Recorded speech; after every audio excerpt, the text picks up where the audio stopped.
Ryan's doing here's the scoop with my new lights in the background. I like pimped out my little office with a bunch of lights and a disco ball. Yes.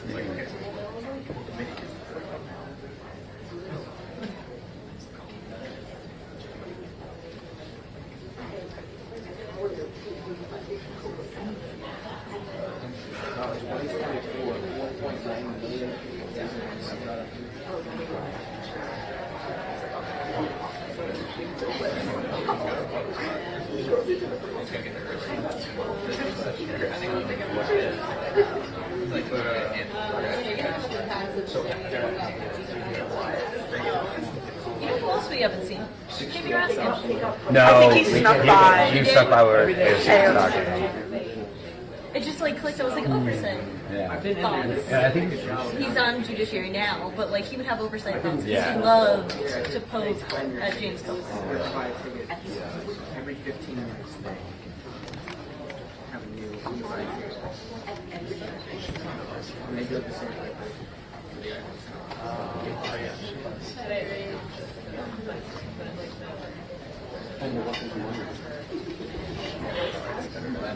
sorry. He'll be coming out eventually.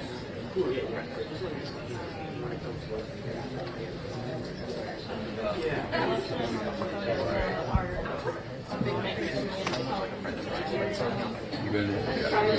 You're not even It's like funny. It's upset. Oh, me and Laura will be there.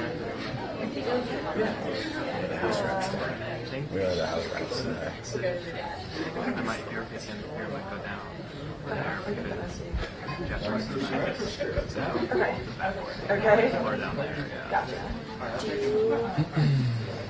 I'm also happy to do that if you'd rather, if you like whatever you want Oh to do. yeah, I see it. Doesn't matter. Okay. Up to you. I'll stay here. Okay, I was gonna say maybe some here. Yeah, I'll stay here.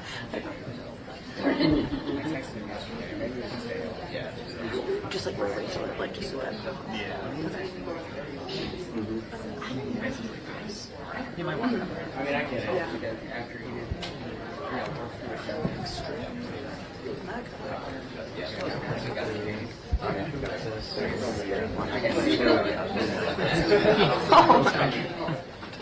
so much energy. One of the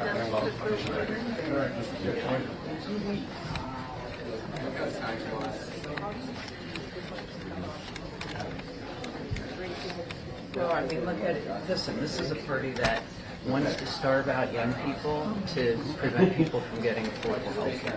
That's what these last 43 days have been. In 2017, we ran against this party who wanted to strip health care away from millions of Americans. It's a repeat. This is a repeat. We've spent 43 days in a total stalemate for nothing. And it's because Republicans failed to negotiate on it. So I'm feeling pretty good about the midterm. Congresswoman, are you going to vote for the CR? Are you a yes or no? Are you going to vote? I'm leaning a no. I'm not leaning a no. I'm leaning a no.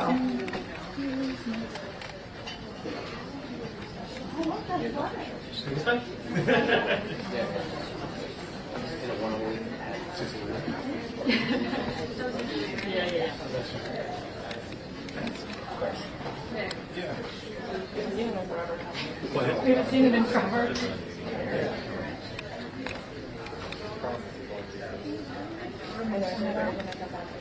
Sure.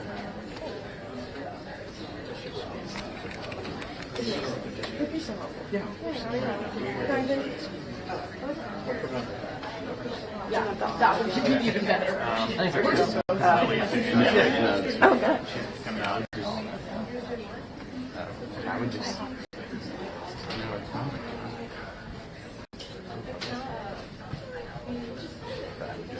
It's my favorite game.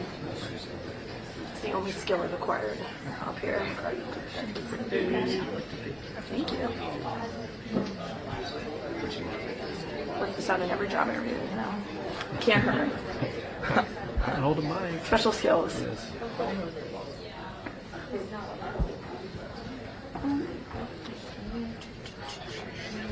What do you usually do? you still go to that? Nice. I mean, if I have time. Yeah. They closed the house carryout renovations. Oh yeah. Yeah. Okay. It's not carryout. That's looking nice. Maybe after this. Yeah. We're going to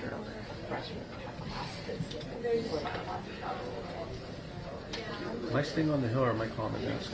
You are going to be done here after, yeah. Okay. I think you're going to be doing that lunch. Well, that's exciting. Sounds like DC. Oh, look at that. Good old days. It's going to be a DC heavy show.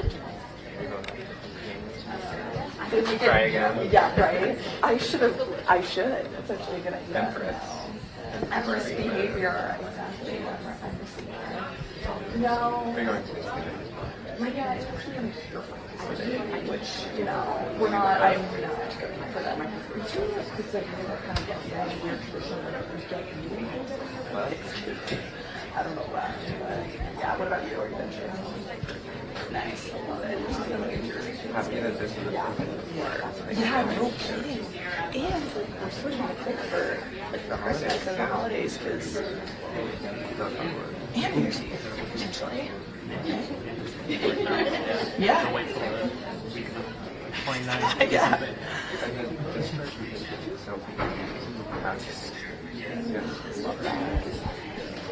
What?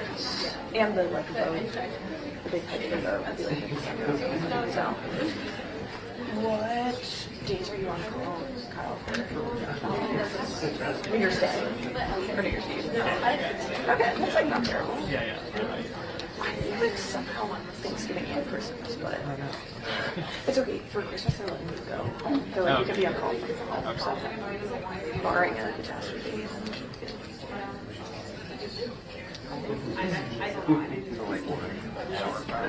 What you got there, Dan? Just put my last piece in. Yeah, that.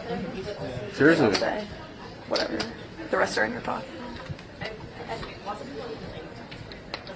I'm gonna re-up after this, don't worry. Again.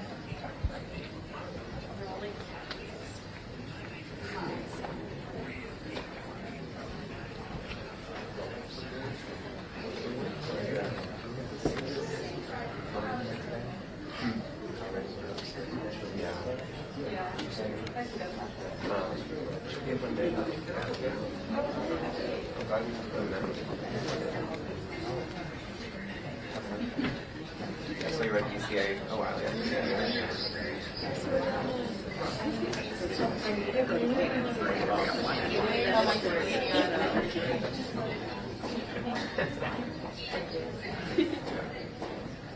I think since we have the school, can't wait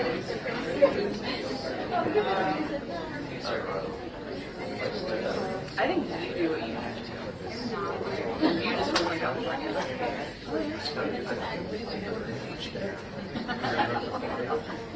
But I think what we enjoy more. We were one time, both in California, stuff was in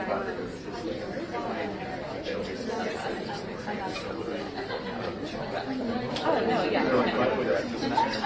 No, I saw you, and I think that's right. I'm just saying, like,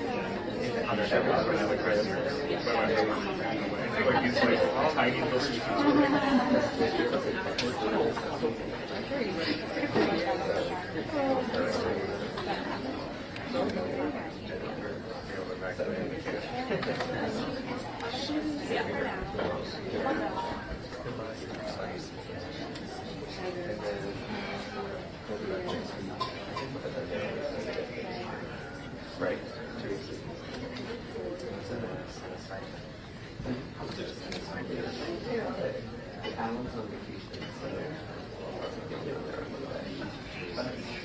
So Dan Quinn's calling plays now. Yeah, like that's gonna change. We need 11 new guys on defense. I would just say, just keep losing. Reload the offseason. Oh yeah, I don't want us to win another game this year. I don't want Jaden to play at all. Get a top 10 pick and get a difference-making defensive players.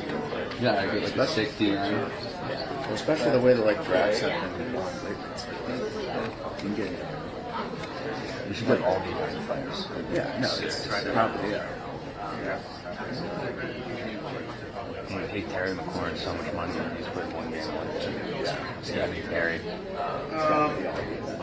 Let me deal with this.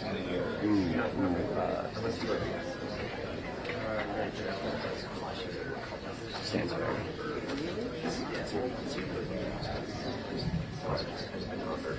Congresswoman, can we talk to you at the full camera real quick if you have a second? Can I catch you on your way out? Sure. Thank you.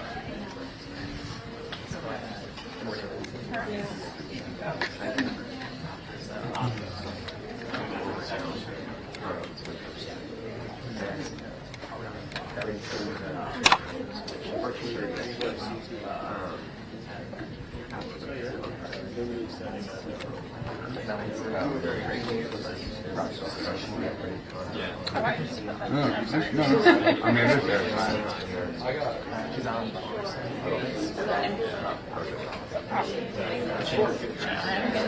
Yep.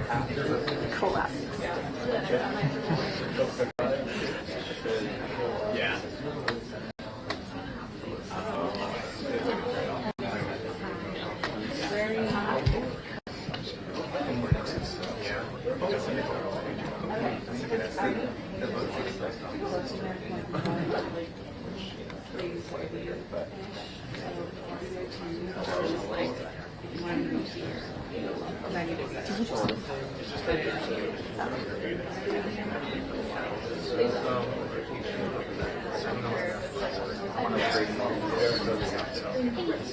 See you there.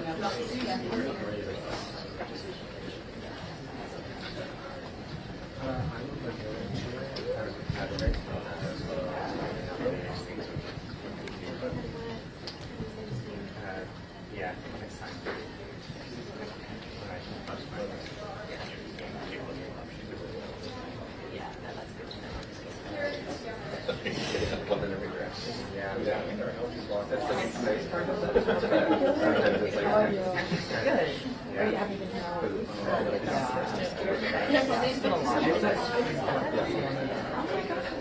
It was great. I just had a lot of preparation. Yeah, that's so exciting. Oh my gosh, and you guys are getting to work, right? Yeah. So they told me like I had like a so it was and it's cool to see like, you know, the receipts and Oh, like totally. I know Jackson fits a lot that I didn't expect him to see. Yeah. Claire Thomas. So it is nice. Was have you covered cities? No, but my You said you went like over the summer. yeah, it's just especially that like Yeah. waiting line. Like the procedures and everything. Yeah, You can always stay down if you want to return. very close. Even Saying that Do you have to what's the process? So you just show a picture of your capital credentials, And it's and you just tell them which case you want to go with. There's inventory. that's great. I saw a little bit of Goofy like it's getting life. like girls' eyes. yeah. There's like one, he's like, That's great. How are you pretty much viral. It's like, feeling? they're like, all right, it's 3 a.m. What's the next move? What's the next move? It's time to go with them. They're like 30 years old. Love it. We could all use a goofy in our lives, right? Oh, I'm so sorry. You don't have posters now. It's like it's exciting, but right. It's been so fun living in the Yeah. I had to wean myself. I had to make myself off food for a year and a half. It's easier to get like Very grateful. And honestly, like, Honestly, back. covering like 6 weeks in a row, I'm like, okay, I'm off the house. You're getting it. Or a bunch of Sometimes I drink them at like 6 and then I'm like, Oh, is your bag? for the vibe. Yeah. So I don't know. It's my homework is like every time I come back and like try to do this, I'm like, why? Like working on a story. I think like our cohort is excited. That's interesting. And I'm very excited. And I also think Matt is a little like over. I think he's a little over like everywhere. But I'm like, He's like that with us. He's like that with every class. no, but I'm like, I don't feel bad because like I don't know what he gets. Yeah. 100%. I was Like, you're not causing any problems. I've been so pessimistic on The only problem that like I'm usually the guy who like yeah. You guys might win the Like, I game. think that's like Yeah, not no. a bad No, problem. well, I was saying that I was like, whoever doesn't win the AFC North, the coach by like if this Steelers team collapses, They're heroes. like when like we finally have I think a competent quarterback, so like Tom Yeah, is you guys are really excuses. Yeah. and they're even starting 5-1-5. Like, you can't blow that. I see the trends of the world. I remember in the hospital there was something else. Yeah, and then he'll probably Oh, get yeah. covered by the people. Yeah, yes. That would be a good fit. I've heard that she's so sweet. I think that should be a good. Oh, I It might. It should be a job. You just need to choose soon. And I think that the Giants job would be perfect for him because like they've got like a lot of like young defensive players that don't want them to bust. And then like Jackson Dart, it's like well, he's not an offensive coach. It's like at least you would actually and a guy who's not going to put him in a position to lose or to fail. So like yeah, and he can handle the New York beat. Good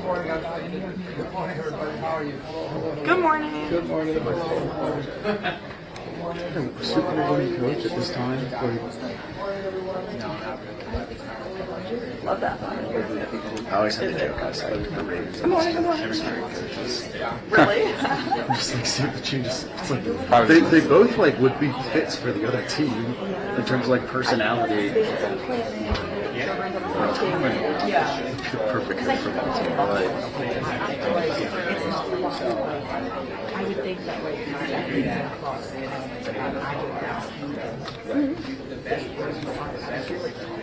Yeah. Time for them to hang out. Yeah. Just get it out.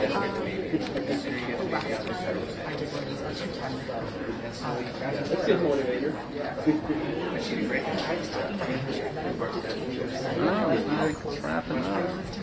Is the meeting over?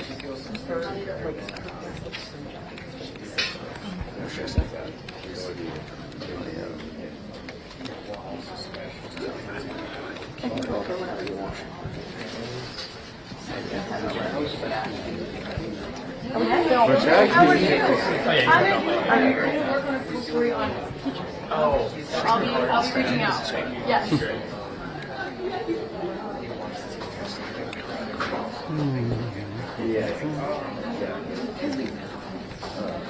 This whole world.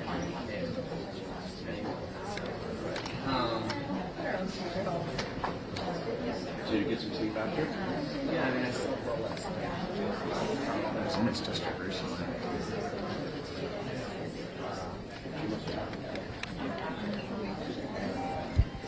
So really, the first they didn't really like suture them. Yes.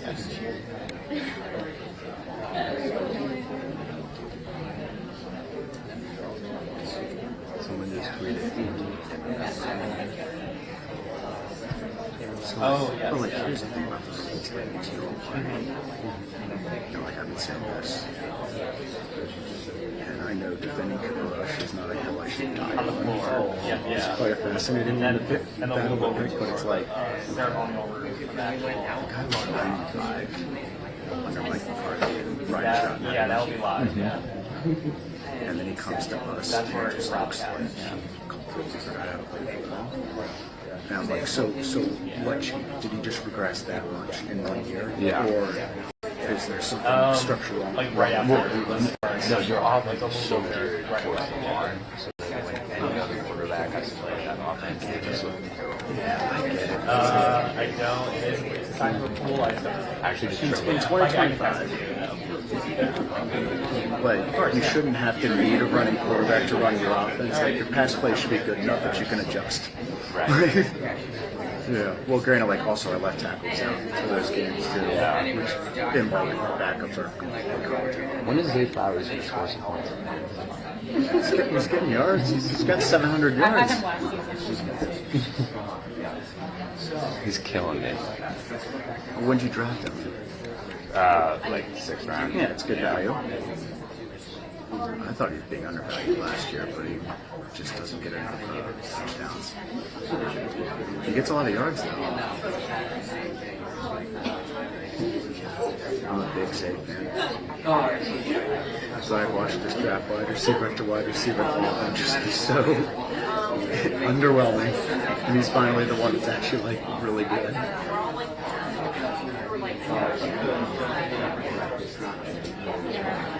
Yeah, we're packed. He's very Patrick Ricard is out. Yes. Makes your offense fine look like but it's like that was just what you want. That was like dude, I don't know. He literally makes everyone look so much better than they actually are. A lot of risk. Yeah. Yeah, risk. Because they put it right. Everyone won the first MVP. I'm not impressed by Greg Oden's offense. They were like 14-2. Well, I'm like, yeah, but I just feel like a lot of it's just like Lamar just runs around a little bit, then the wide receiver gets open because, you know, he's bought time in the pocket. It's like, oh, sweet play. Yeah. Like, I don't feel like there's any like, oh, that was a really sick pass, like play, that was really well designed route there. You know?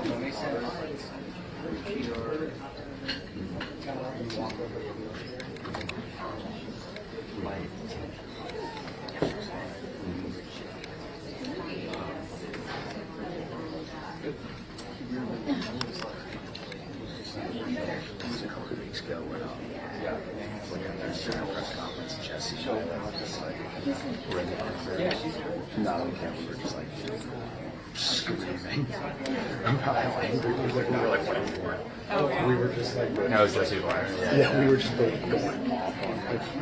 And since he attacks, he's like, or Joe and Cam Monday morning quarterbacking. That's great. We all love him. Yeah. He's a backseat driver. Remember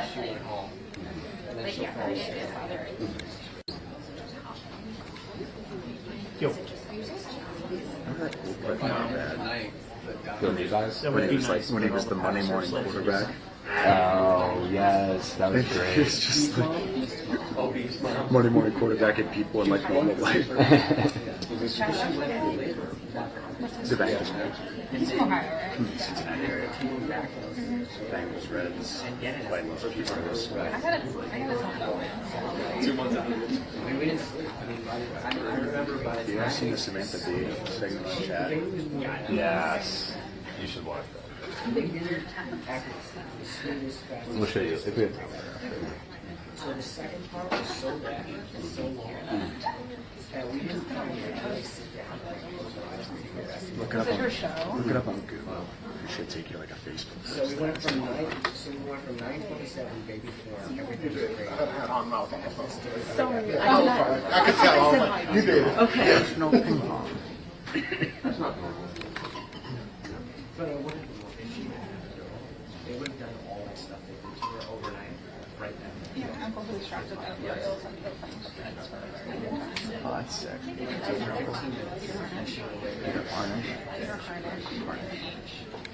distracted by it. It was like, get these. I feel like With them for a couple of years. it would have been better to have your last name. Yeah, It's like a well, good it's my, athlete. That's a good athlete. So then did you? it's my mom's brother. Right. They just did it, hours later and under very different circumstances. Okay, class. Let's start this and that. He's actually famous a lot of Orioles fans know him because he was part of the trade for the Astros. That's considered the Baltimore. Yeah, but a lot of O's fans consider it like the worst. Yeah, it probably is. Man, I tried to trade for that. Like, we didn't get anything for that. Yeah. Do you want people to? I know. If they don't really go through all that, you get the nickname Beast Mode. Oh, yeah, it's probably good way. You said be optimistic. Let everyone know that you Got players.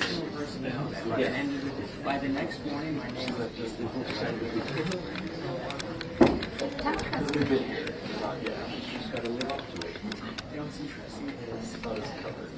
And Santiago has different blood types.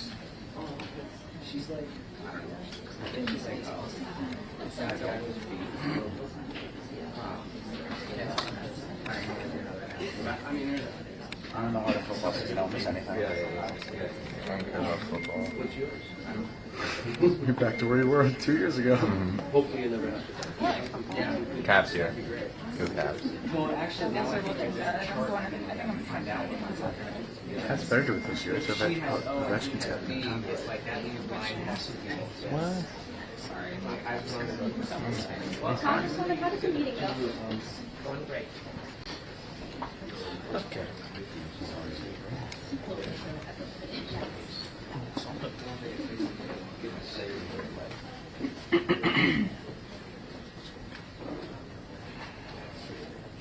Well, we should have done as a companies. We should have all tried to take pictures of all the political costumes we saw.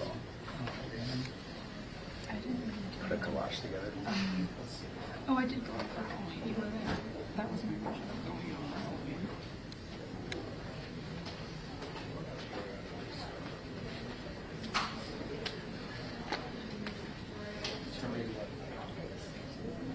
So, what did I say? Jocelyn is O.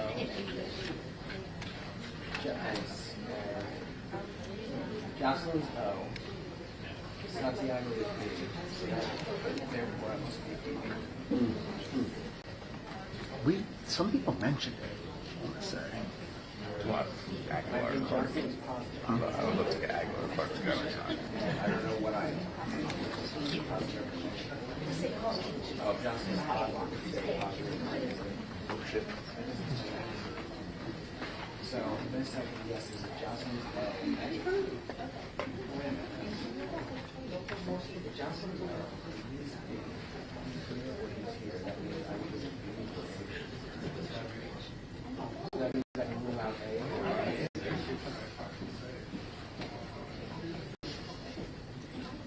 So I'm B. And I would be positive. I want to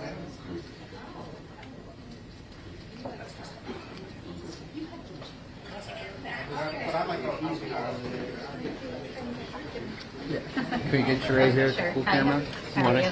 So, the House is poised to pass this CR bill. What do you make from there's 8 Senate Democrats that voted to basically advance this? Well, I think first of all, instead of the 8 Senate Democrats, we should be talking about the 8 Senate Republicans who snuck in a provision in the dark of night as the bill was coming out of appropriations to give themselves a multi-million-dollar payout if they were investigated for the January 6th investigation. I have never seen such corrupt, anti-constitutional self-dealing as we've seen come out of the United States Senate with this bill.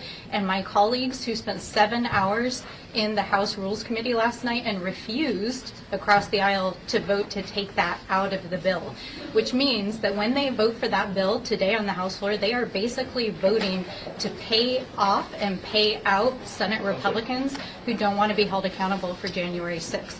And that's the question that people should be asking, is why Republicans shut down our government. The president withheld food assistance from 42 million Americans and held our government hostage while he demolitioned the White House. He went golfing. He threw a lavish set of parties at his private resort, and he gave $40 billion to his buddy in Argentina. And now, after 55 days, the House of Representatives, which was shut down by the Speaker, is bringing people back to vote on a corrupt piece of legislation. That is what people should be asking about. So a 3-year discharge petition is what you guys are going to pursue. What's your optimism around that? Well, we got to find a few brave Republicans who still have a backbone and some guts to stand up to this administration and actually care for their constituents. It's my hope that the 25 or so moderate Republicans who said that they actually care about health care reform in their constituents will join us.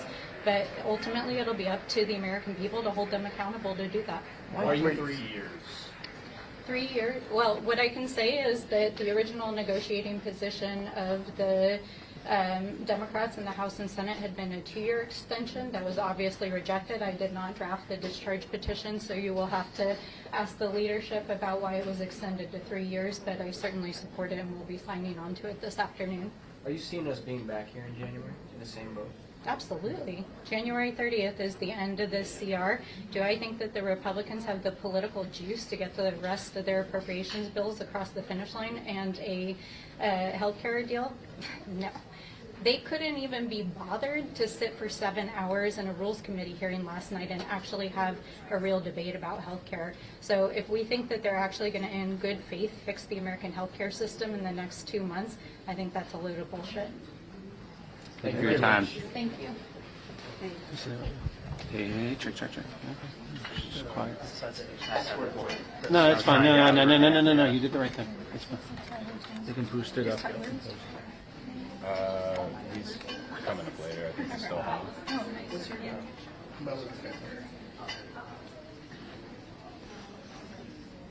Gotcha. Ranking member of the DOJ subcommittee. Yeah, I know. She sits on it next to Marjorie Taylor Greene. Next to her and Marjorie Taylor Greene. Every year. There you go.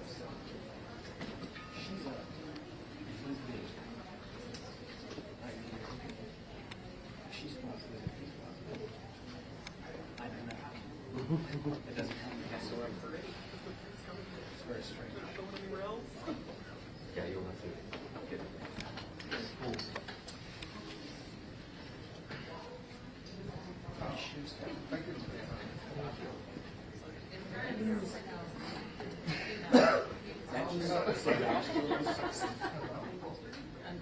That means Sebastian's blood type has to be Attempting to like not kill all my joints, which was a problem over the weekend.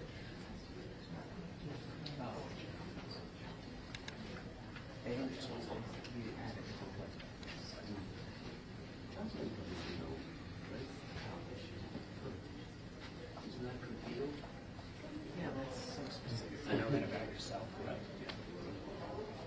There's usually not a good reason why. I know.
You have a stop, sir?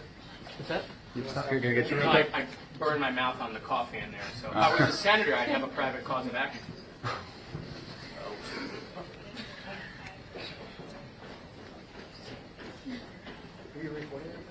No.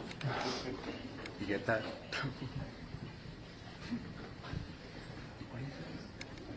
I'm burning my mouth on some coffee. If I was a senator, I'd probably cause that.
speeds up.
Can we talk to you real quick? Do you have a second? Just pull camera right here. Thank you. Did it seem like everyone was united in there against this funding bill today? I think we're going to have the vast majority. I don't know. I don't know the whip count, but I think people understand what a betrayal this is to not be able to go back with a victory, and certainly how cruel Republicans are to refuse to actually fix health care for their constituents. This is not a Democrat or a Republican issue. And I know my constituents are already telling me that they're making that choice between having health insurance or having a house to live in. And they're going to choose the house. So that's going to raise prices, not just for the 22 million that are on the Affordable Care Act tax credits, but on all Americans. Do you think the Senate Democrats need a new leader?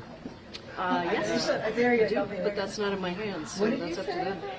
Congresswoman, what are you contemplating heading into the January 30th stopgap deadline that's in this bill? Do you think Democrats will be able to get concessions on health care before then, or do you think another shutdown is possible in February? I really don't know. I think it depends on these vulnerable House Republicans who are not going to be able to go back to their constituents without telling them that they've done something on health care. And so, but I've seen some ridiculous things coming out from the Senate already, some of the Senate Republicans about, you know, abortion restrictions in exchange for this. I mean, look, we just need to extend these tax credits and make sure that people have access, 22 million Americans have access, because they're fine to put, you know, $1 million little prizes in this appropriations bill so 8 senators can sue the government. They're fine to send $40 billion to Argentina, but they don't want to help Americans afford their health care. That's really the fight that's on the table, and has been this whole time. Congresswoman, Che Osei is planning to primary Hakeem Jeffries in New York. Have you heard about that? Any thoughts you want to offer on that? I don't really I haven't heard about it, and I don't know him, and I don't know anything about that race. So thank you. Thank you. Thank you. Thank you.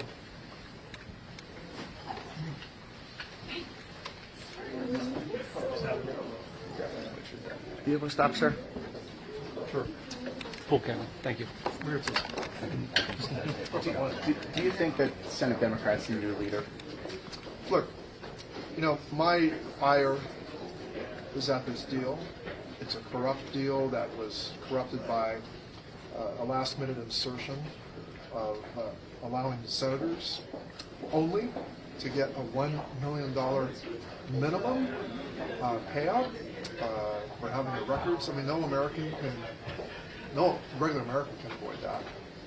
I put the full blame on Republicans who refuse, in both houses, the Senate and the House, who refuse to put the priority on Americans who are going to lose their health care. That's my statement. Do you think that the Democrats got anything out of this? Is there anything you could say, yes, we are better at the end of the shutdown than we were before? I think the American people have a clear understanding of who is on their side and who's not. You know, the system as it is, it was very difficult to gain this concession. But it's clear the President, the Senate, and the House did not want to put the health of the American people first. They put the permanent tax breaks for the wealthy first. Another shutdown January 30th?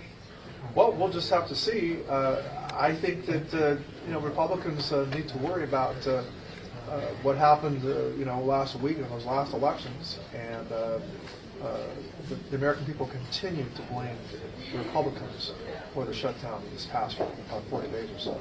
What was for lunch today? I was just munching on some chips, which I shouldn't be eating. It spikes my blood sugar. Thank you. Again, I'm putting health first. So, anything else? All right, thank you. Thank you, sir. Thank you. And then Derrick till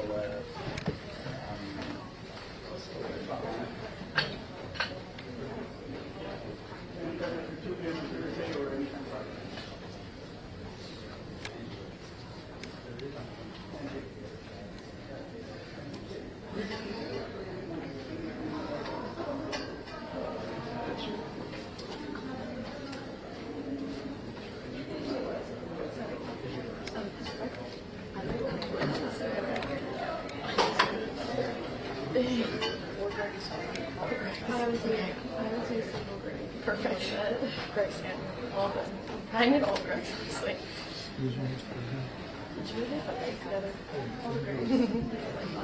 Yeah. I know. It's cute.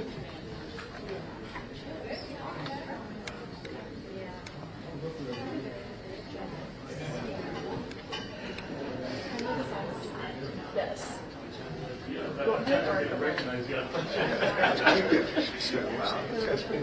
Hey, so you snatching one of our people or what?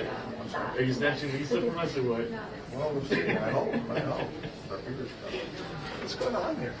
Seems to be all anxious here. Huh? What was for lunch?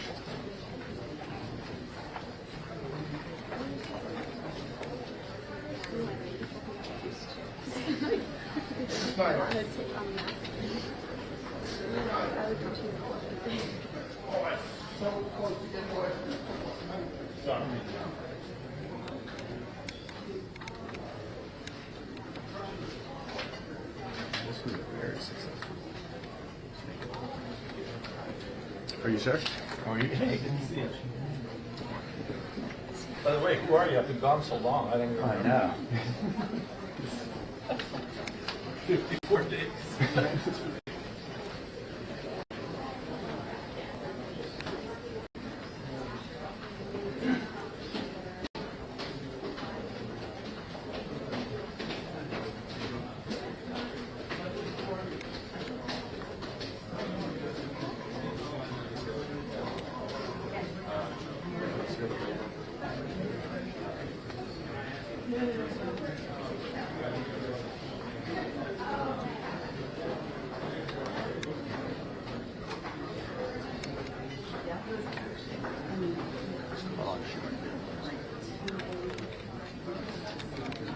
You said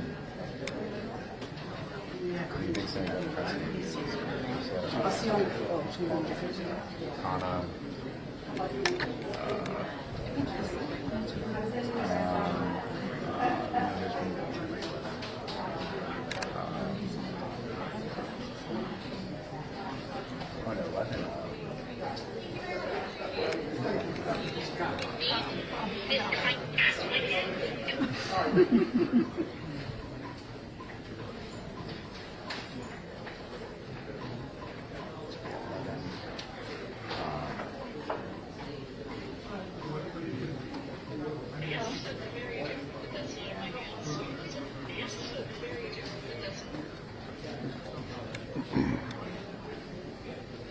Really?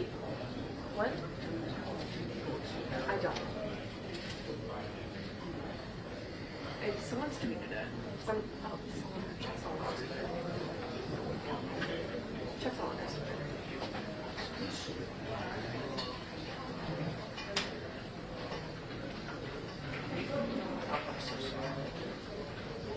Who's ever running?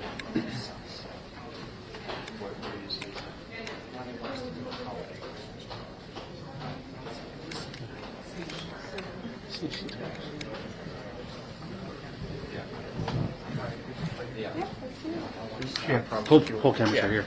Thank you.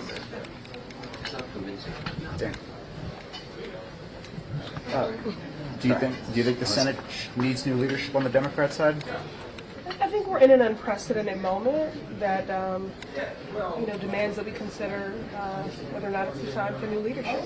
How many Democrats do you think are going to break ranks today and vote for the CR? Let me just say, I think that it's really important that we not lose the plot here. I understand why you're asking that question, but I want people to remember why we're in this situation in the first place. It's because the Republicans are architects of chaos and harm. They are incompetent and they are indifferent to the suffering of the American people. I have people who live in Republican districts calling me, writing me, emailing me, asking me to meet with them because their own members won't meet with them. This is the occupant of the Oval Office who went as far as the Supreme Court to deny hungry children food, and now he's going to deny those children, their parents, health care.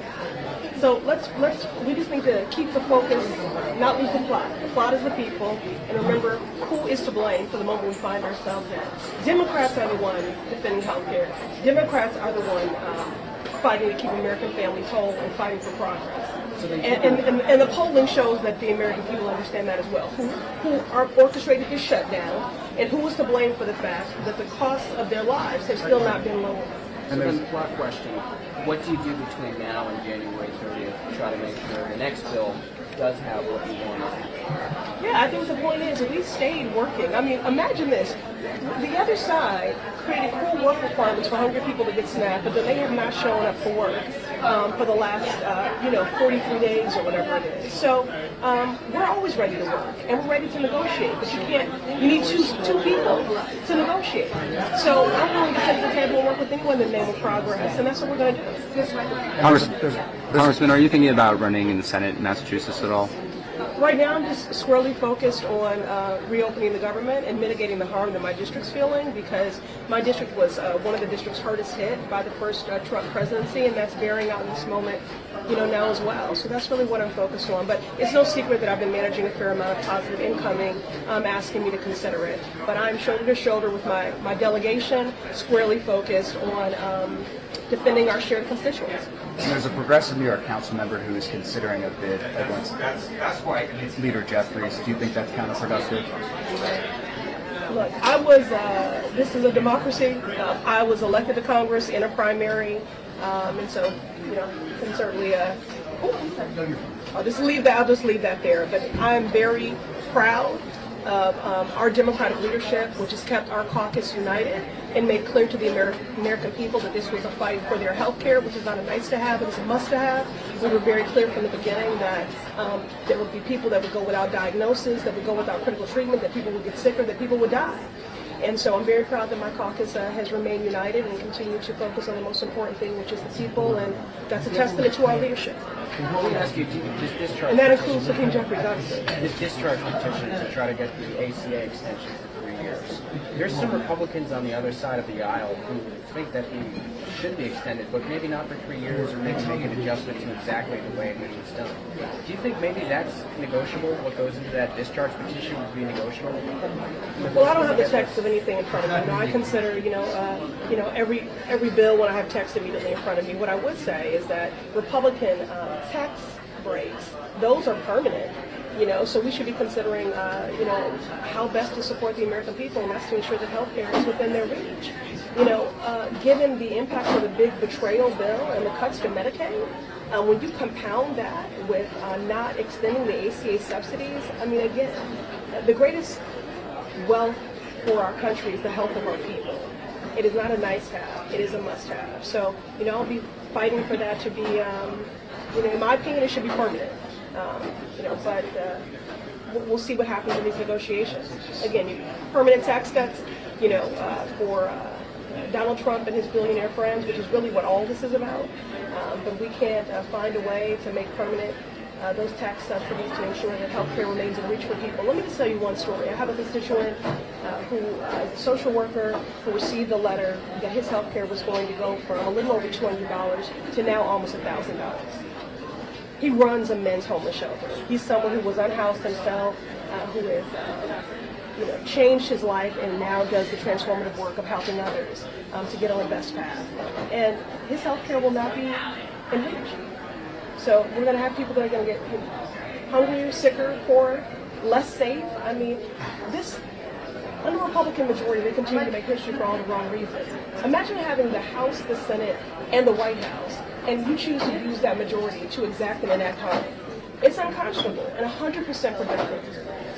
You mentioned you are getting encouraged to run for the Senate. Is that from people who think that Senator Markey is not doing a good job? Is it more about a generational thing? What's the sentiment you're getting from these people? Again, right now, what I'm focused on is reopening the government and mitigating the harm that my constituents are experiencing. And I am shoulder to shoulder with every single member of this Massachusetts delegation in this moment, focused on that. Thank you, guys. Thank you for your time, Congressman. Thank you.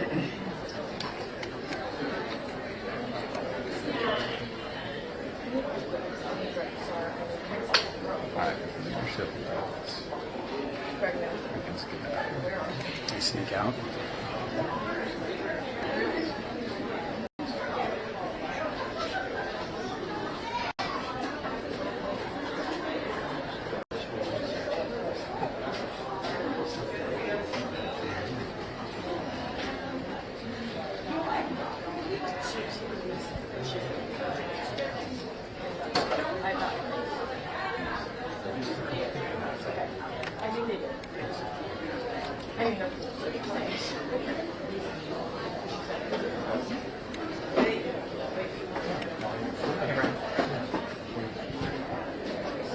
That's a good idea.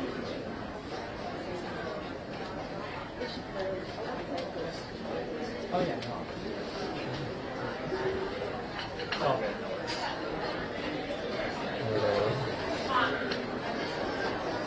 Yes, I'm in the halls of Congress. Yes, it's very fun. Yes, can I call you back, please? All right, goodbye.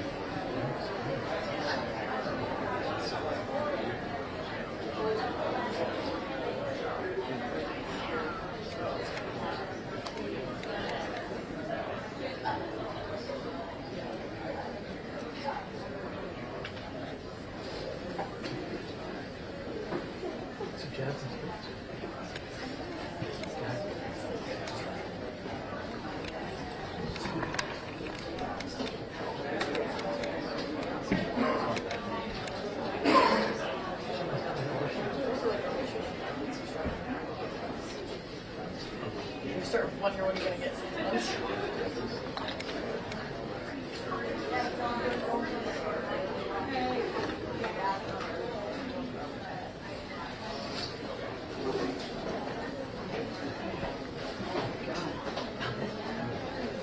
Congresswoman, That's who I am. do you think everyone is united against this Yes. funding bill?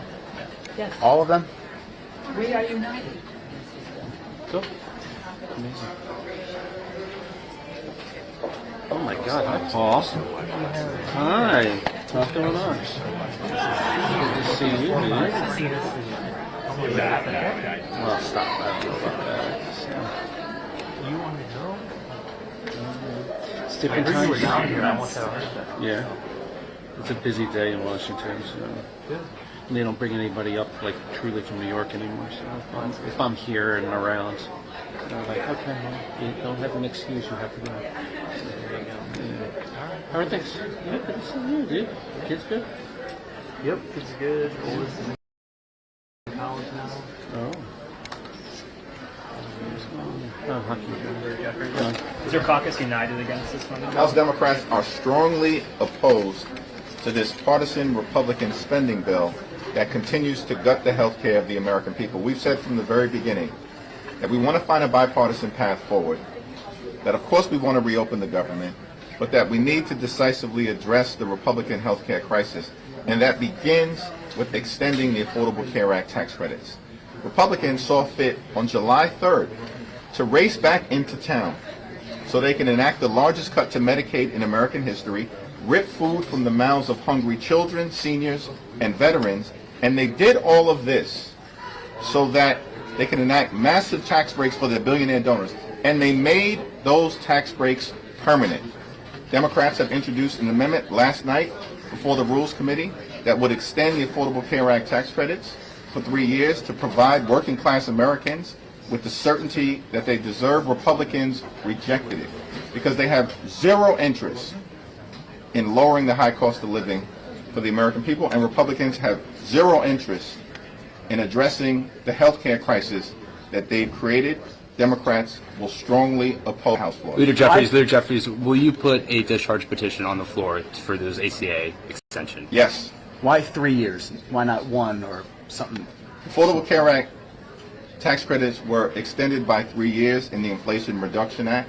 The legislation that we will introduce in the context of a discharge petition will provide that level of certainty to working class Americans who are on the verge of seeing their premiums, copays, and deductibles skyrocket, in some cases experiencing increases of $1,000 or $2,000 per year. This is unsustainable, unacceptable, and it's un-American. Is the discharge petition negotiable, given that some Republicans would be willing to vote for ACA extension, just maybe not in the exact way that it's being proposed now? The Republicans have zero credibility on this issue. These are folks, these Republicans, who have tried to repeal the Affordable Care Act more than 70 different times in the last 15 years. There's no evidence that they're serious about extending the Affordable Care Act tax credits. As a matter of fact, they were given a very reasonable proposal by Leader Schumer, a 1-year extension of the Affordable Care Act tax credits and a bipartisan commission to address the broken healthcare system moving forward, and they rejected it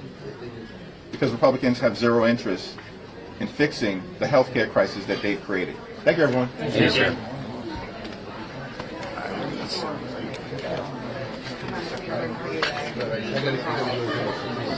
No, thanks for the pool today. Oh yeah, of course. Appreciate it. Busy pool day. Glad you joined me. Q&A as always, but I do have the FBI director with me here, Kash Patel. You all know him well, and he's here to provide an update for you all with respect to China. As you know, President Trump had a very successful meeting on his trip to Asia with President Xi, where they discussed the need for China to crack down on fentanyl production and distribution, which ultimately makes its way here to the United States of America. And the FBI director recently traveled to China following President Trump's meeting to meet with his counterpart in Beijing, and he has a really positive announcement for the American people to share. So the president wanted me to bring the FBI director out to share that with all of you today. So Kash, please, thank you for being here. Thanks, Caroline. As Caroline mentioned, we have some tremendous news thanks to President Donald J. Trump once again for the American people. As soon as the President of the United States took office, he issued a mandate to rid America of the scourge that is fentanyl, a drug that has killed hundreds of thousands of Americans. Thanks to his leadership and direct engagements with China, we set up a framework to execute that mission 8 months ago. Attorney General Bondi immediately thereafter took steps to engage her counterpart in China at the Ministry of Public Security. Pursuant to their direct discussions, as the FBI director designated to run counterpoint on this, along with the Secretary of State Rubio and Ambassador Perdue and the team here at the White House, we set forward a path to implement the policy needed to crush the plague of fentanyl. Deputy Attorney General Blanche and our teams have been hard at work ever since, ultimately culminating in my trip to Beijing last week. This was only possible due to President Trump's historic engagement with President Xi just a few short weeks ago that set the stage for today's announcement. At that meeting, the leaders reached an agreement. But just to put this in frame for the American people, a reminder here that nearly 100,000 people died of fentanyl overdoses just last year alone. Here, this year, under this president, the FBI has seized 1,900 kilograms of fentanyl so far. That is a 31% increase from the same time period last year. To put it in perspective, that's enough fentanyl to kill 127 million Americans. Fentanyl precursors are what makes up fentanyl. While we, the interagency, the Department of Justice, have been fighting hard to seize and stop drug traffickers, we must attack fentanyl precursors, the ingredients necessary to make this lethal drug. That was the sole purpose of my trip to China, to eliminate these precursors. And if successful, we would suffocate the drug trafficking organization's ability to manufacture fentanyl in places like Mexico. This was the first time an FBI director has been to China in over a decade and received the audience with his counterpart to address this matter directly. And again, thanks to President Trump's direct engagement with President Xi, the government of China committed fully to my engagement there on the ground in Beijing at a level never seen before. While at Ministry of Public Security headquarters, I met with my counterpart at MPS, where the Chinese government agreed on a plan to stop fentanyl precursors. What does that mean? The People's Republic of China has fully designated and listed all 13 precursors utilized to make fentanyl. Furthermore, they have agreed to control 7 chemical subsidiaries that are also utilized to produce this lethal drug. Effective immediately, essentially, President Trump has shut off the pipeline that creates fentanyl that kills tens of thousands of Americans. These substances are now banned, and they will no longer be utilized by the Mexican drug trafficking organizations or any other DTOs around the world to make this drug. This historic achievement has saved tens of thousands of lives. This historic achievement would not have been possible without the tremendous team of President Trump, the Attorney General, the Department of Justice, the Federal Bureau of Investigation, and Ambassador Perdue in China, whose ground-level engagements were imperative to achieving this result. This is yet another example of how President Trump defends the American people, provides security for the American people, and puts the American people first. This is a historic first-in-its-kind achievement by any president to stop the scourge of fentanyl, and it should be championed by every single American. This achievement will save lives. We are thankful for President Trump's steadfast leadership, and this FBI will fearlessly follow in his footsteps to ensure that this mission of safeguarding the American public is achieved every single day. Thank you. Thanks, Caroline. Cash. Thank you so much. Appreciate it. Okay. Thank you again, Director Patel. Before we get going, I do have one quick scheduling announcement. Tomorrow, President Trump will be joined by the First Lady in the East Room for an executive order signing aimed at expanding opportunities for education, career development, housing, and other resources for young people transitioning from foster care to adulthood. This is part of the First Lady's Fostering the Future efforts, which are a Be Best initiative. In other news, the Democrats dragged on the government shutdown for 43 days, the longest shutdown in U.S. history. But tonight, thanks to Republicans, the White House is very hopeful that this shutdown is going to come to an end. The damage caused by the Democrats with this reckless government shutdown cannot be forgotten. It is entirely the fault of the Democrat Party. Just look at the vote count. Hundreds of thousands of federal employees have missed their paychecks. Tens of billions in wages and benefits were withheld, impacting vulnerable families. Millions of low-income Americans missed their SNAP benefits. Nearly 20,000 flights at airports across the country were delayed due to staffing shortages, causing Americans to miss family events, vacations, and work obligations. According to Airlines for America, an estimated 5.2 million travelers have had their flights disrupted over the course of the Democrat shutdown. And our economy has lost billions and billions of dollars in economic activity over the course of this shutdown, hurting consumer sentiment and crushing the travel and hospitality industries. According to a CBO estimate, the Democrat shutdown could end up decreasing fourth quarter economic growth by 2 whole percentage points. The Democrat shutdown made it extraordinarily difficult for economists, investors, and policymakers at the Federal Reserve to receive critical government data. The Democrats may have permanently damaged the federal statistical system, with October CPI and jobs reports likely never being released. And all of that economic data released will be permanently impaired, leaving our policymakers at the Fed flying blind at a critical period. It's hard to recap all of this without asking a simple question: why? Why have the Democrats put the American people through this pain for 43 days in a row? And it feels like Groundhog Day being up here again talking about this Democrat shutdown. And the answer to that question is pure partisan politics. They started this shutdown with a ridiculous demand to force taxpayer-funded healthcare benefits to illegal aliens who broke into our country.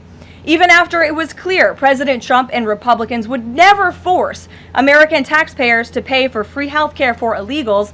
In fact, President Trump's One Big Beautiful Bill fixed that problem. The Democrats kept dragging this reckless government shutdown on for weeks longer to boost their turnout in an election, perhaps one may guess. That's because the Democrats are totally captured by their far left-wing base, who only care about attacking President Trump, even if it means hurting innocent Americans in our country. The Democrats' weakness and their unwillingness to buck the fringe members of their party dragged this harmful shutdown on for 7 weeks and inflicted massive pain onto the American public.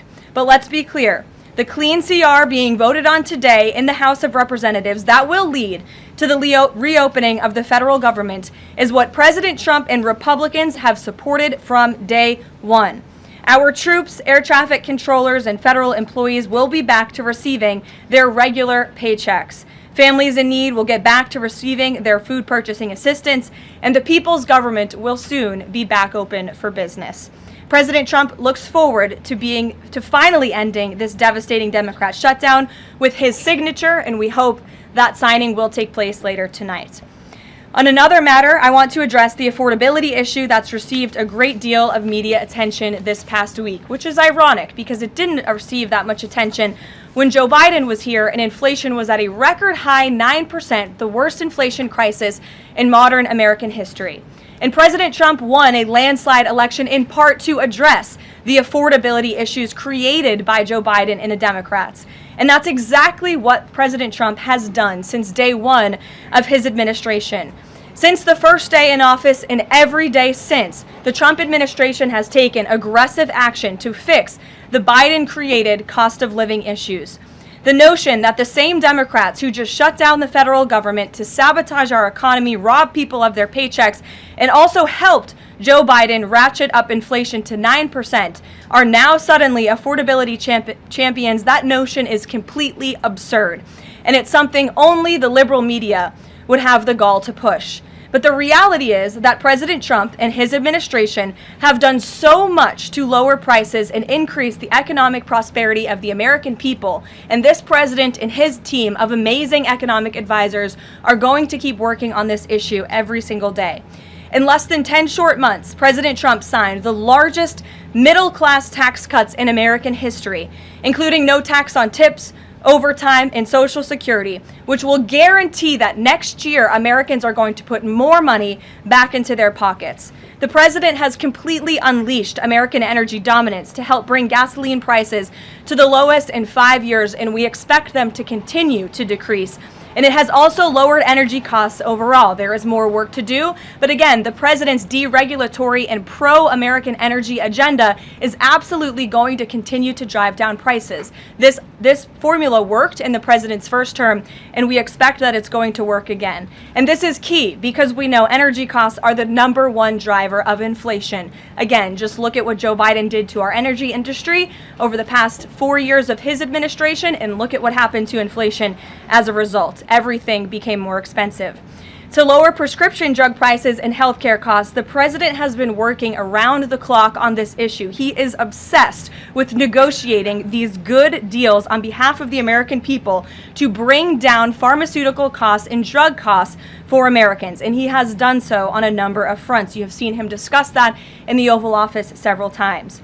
To fuel small businesses, lower their costs, and incentivize hiring, the Trump administration has already cut 30 unnecessary regulations for every new one on the books, which we know will save employers and small businesses across the country thousands of dollars in regulatory burdens. All of these pro-Trump policies are working, and they will continue to work. Wages are rising at the fastest pace of the start of a presidential administration in 60 years.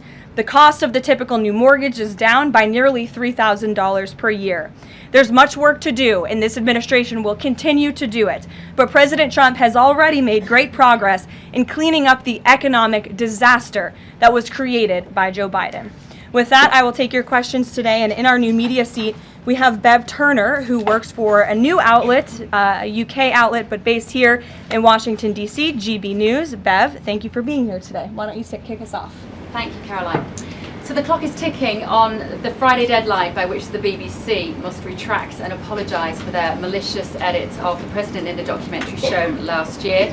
The recently resigned Director General of the BBC yesterday described the organisation as the very best of society and blamed the enemies of the BBC for this outcome. Also yesterday, a senior government minister launched a fierce defence of the channel in the House of Commons, saying that the broadcaster remains a light on the hill for people all over the world. So, Does the President feel that the network is taking the situation seriously? Does he believe that they've shown sufficient regret? Does this strain the relationship between the President and the Prime Minister? And given that the organisation is publicly funded, is the President prepared to bankrupt the BBC in his pursuit of truth and justice? Well, thank you, Bev. There's a lot of questions in one there. I will say I know the President has a very good relationship with Prime Minister Starmer. You have been there. You've seen them in their interactions. You've questioned both leaders in your time joining us when we've gone to the United Kingdom a few different times now. However, he has always been very frank when he disagrees with leaders, even whom he has a good relationship with. And the BBC, being a fair news organization, is definitely an outlet. I think these two leaders would disagree. The President has made it very clear that this is a leftist propaganda machine that is unfortunately subsidized by British taxpayers, and he thinks that's extremely unfortunate for the great people of the United Kingdom and Great Britain.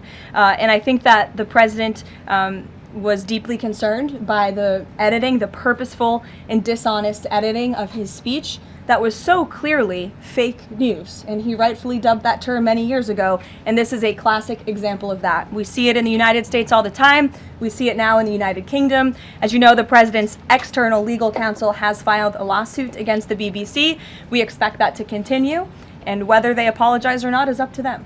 Thanks for being here, Bev. Ouija. Thank you, Caroline. Sure. I have your statement about the new Epstein emails that have been released by House Democrats. Separate from why you believe the emails were made public, can you address their substance? Did the President ever spend hours at Jeffrey Epstein's house with a victim? These emails prove absolutely nothing other than the fact that President Trump did nothing wrong. And what President Trump has always said is that he was from Palm Beach, and so was Jeffrey Epstein. Jeffrey Epstein was a member at Mar-a-Lago until President Trump kicked him out because Jeffrey Epstein was a pedophile and he was a creep. And this email you refer to with the name of a victim that was unredacted now and has since been reported on in this room, so I will go ahead and say it, Virginia Giuffre. And it was CBS's own reporting, Ouija, that recently wrote that Miss Giuffre maintained, and God rest her soul, that she maintained that there was nothing inappropriate she ever witnessed, that President Trump was always extremely professional and friendly to her. And so I think it's a question worth asking the Democrat Party, and you should all go ask them after this briefing, of why they chose to redact that name of a victim who has already publicly made statements about her relationship with Jeffrey Epstein and is unfortunately no longer with us. Mary. Thank you, Galen. Two questions on this. In the interest of transparency, why not just go ahead, release the full files on Epstein, get this all over with? This administration has done more with respect to transparency when it comes to Jeffrey Epstein than any administration ever. In fact, this administration, the Department of Justice, has turned over tens of thousands of documents to the American people. We are cooperating and showing support for the House Oversight Committee. That's part of the reason you are seeing these documents that were released today, because of the House Oversight Committee's and Republicans' efforts to get these out to the public. This administration also moved, the Department of Justice also moved to unseal grand jury testimony, which we know, unfortunately, a judge declined those requests. So this administration has done more than any, and it just shows how this is truly a manufactured hoax by the Democrat Party. For now they're talking about it all of a sudden because President Trump is in the Oval Office. But when Joe Biden was sitting in there, the Democrats never brought this up. This wasn't an issue that they cared about because they actually don't care about the victims in these cases.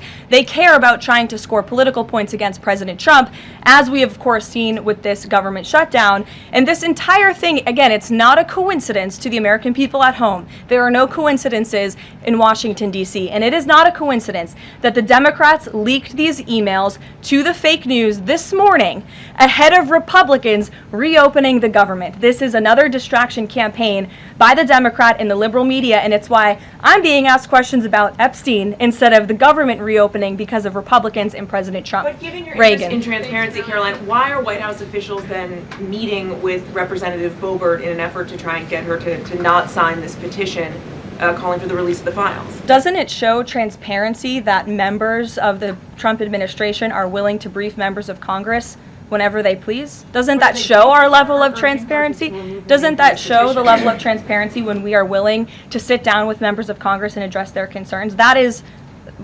that's a defining factor of transparency. Having discussions with members of Congress about various issues, and I'm not going to detail conversations that took place in the Situation Room in the press briefing room. Reagan. I have a question about the government shutdown. Thank you. The Middle East. I'm glad someone does. First, on the government shutdown, the shutdown deal reverses the administration's reps, and it also prohibits more from happening until the end of January. I'm wondering if the president had input on this element of the deal, and if he's at all disappointed that's going to reverse the downsizing of the federal government that they did during the shutdown. I mean, look, I think it's about 6,000 workers total. When you look at that in comparison to the reduction in the federal workforce that this administration has done since January to get rid of the waste, the fraud, the abuse, and to reduce the size of our federal bureaucracy, we've done a lot of great work on that front, and we will continue to. But obviously, the president's main priority was to reopen the federal government and get people back to work, and that's what this deal accomplishes. There's been reports in Israeli media that the U.S. is considering building a temporary military base on the Gaza border. Can you confirm these reports? So I had a conversation directly with the reporter who wrote this article, and this article was based on a single piece of paper, an inquiry that somebody in the Department of Navy made about an idea that may happen in the future. And this reporter deemed that as an official plan and ran with a story that the United States is looking into it. I checked with the highest levels of the United States federal government. This is not something the United States is interested in being engaged in. It's not something we are currently involved in right now that we will be funding. And the president has been very clear he doesn't want to see boots on the ground with respect to what's happening in the Middle East. We've made great peace. We've made great progress with the peace plan in Gaza, and we want to continue to see that move forward. But I put a comment in that story for a reason, and sometimes we see reporters take a piece of paper like this and just deem it as official policy, and sometimes that misleads people a little bit. Sure. There's been a question about UK intelligence sharing regarding the drunk interdictions involving Venezuelan boats. How will that affect the U.S. military operation? There's been a lot of discussion about the high caliber of the intelligence that has been provided before any of these military actions have taken place. I've seen that report. Oh, hello. I've seen that report. I'm familiar with the reporting, but we don't comment on intelligence matters, classified intelligence matters, as you know. As for the Trump administration's position on our narco-terrorist campaign in the Caribbean, it is going to continue, and the president has made it very clear he's not going to allow terrorists to bring illegal drugs that kill American citizens into our great country. Sure, John. I'll go to John and then Zolan. Go ahead. Thank you so much. Trump has talked about sending out $2,000 checks to U.S. citizens. Earlier this year, he also talked about sending a Doge dividend. That didn't materialize. Should U.S.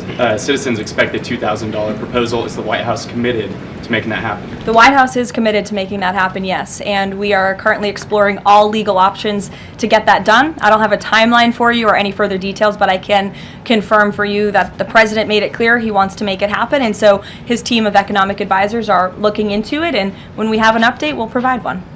Solon. You said at the top that one of the costs of the government shutdown was that people missed their SNAP benefits.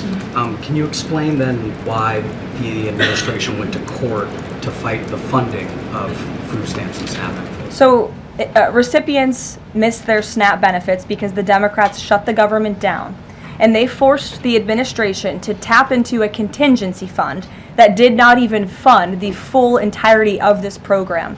And so then you had an unhinged judge who was trying to dictate from the bench what the executive branch has to pay for and where that money has to come from. That is judicial overreach at its finest, and so that's why the administration pushed back on that. We can't have the judicial branch telling the executive branch that we need to rob the Children Nutrition Fund, which is what this judge was trying to do, to pay for SNAP benefits. That's completely inappropriate and it's unconstitutional, and we've been proven right with that legal argument. But now the good news is, again, thanks to Republicans and in several hours President Trump, the government is going to be reopened, and SNAP recipients are going to receive their full benefits, which is what President Trump has always wanted to do.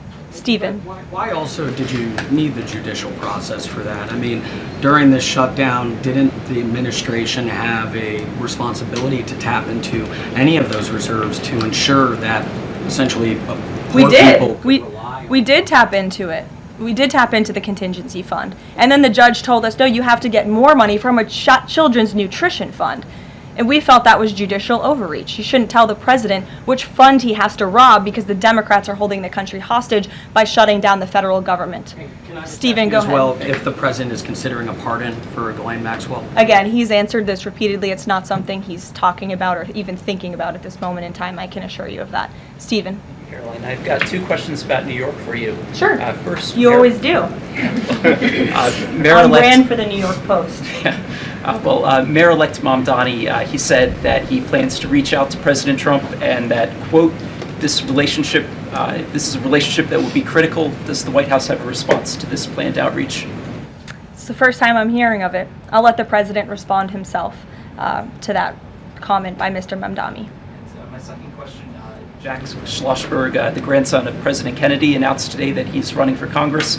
He, in the recent past, has referred to his uncle, the HHS secretary, as, quote, a rabid dog, and he has said that the Trump administration is, quote, the most corrupt in American history. Does the White House have a comment on this sort of comment from a rising star in the Democratic Party? I don't even think such ridiculous comments are worth responding to. Obviously, those things are not true. And Secretary Kennedy is doing a phenomenal job bringing transparency and the gold standard of science back to our healthcare system. Eamon. Thank you, Caroline. The president's hosting a number of Wall Street CEOs for dinner tonight here at the White House. Can you give us the names of the CEOs who are going to be here and give us a sense of what the president's message to Wall Street is going to be tonight? I don't have a full list for you in front of me, Eamon. I know you've reported on some names, and we've helped you navigate whether those names were truthful or false. But I know the president actually plans to bring some of you into the dinner tonight, so you'll see for yourself in several hours if that's okay with you. And there's been some reporting that the White House is frustrated with Bill Pulte and the rollout of this proposal for a 50-year mortgage. Can you tell us if the White House is frustrated with that rollout and if the White House still supports the idea of a 50-year mortgage for Americans? This is a proposal that the president himself has commented on. I would refer you to the president's statements, and it's something that the administration is discussing and seriously looking into. Sure. Thanks, Caroline. Danny, and then go ahead. Thank you. Some Democratic members of Congress have invited Britain's former Prince Andrew to testify on the Epstein scandal. I was just wondering if President Trump thinks that former Prince Andrew should indeed come and testify to Congress on that. I haven't spoken to him about that specific matter, but I can ask him and get back to you. On the government shutdown, the president and House Republicans have made clear they were not going to negotiate health care strategy or policy while the government was shut down. Now, assuming that it reopens tonight, is the president intending to invite any Democrats over to have negotiations over these subsidies or any other plan to bring down the cost of health insurance? I will just add that, as you pointed out, the Democrats were holding our country hostage to try to negotiate on a healthcare system that they created. Obamacare, as it's famously called, is a system the Democrats created. It is a broken system. It has driven up healthcare costs dramatically in this country.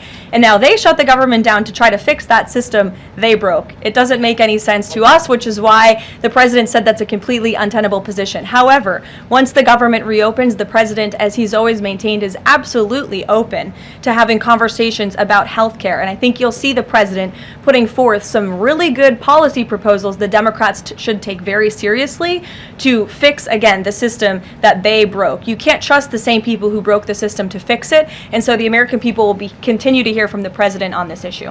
Follow up on the question about the $2,000 payments of tariff revenue. The president had also talked about using tariffs to bring down the national debt.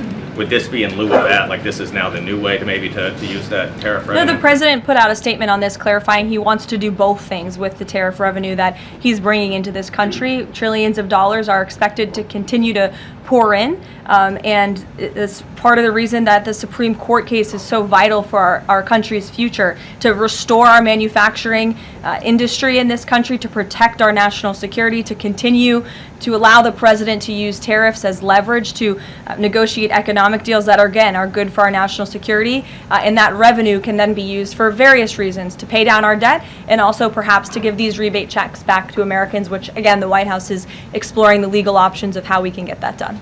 Catherine, go ahead. Caroline, Viktor Orban said this week that President Trump has promised Hungary some kind of financial shield. Do you have any details on how that will be structured or what that would look like? I don't, but I'm happy to check with the National Security Council and get back to you. You recently said you'd check with President Trump about why he needs to get an MRI on his recent trip to Walter Reed. Do you have any more detail on that? I do, and I'm glad you asked.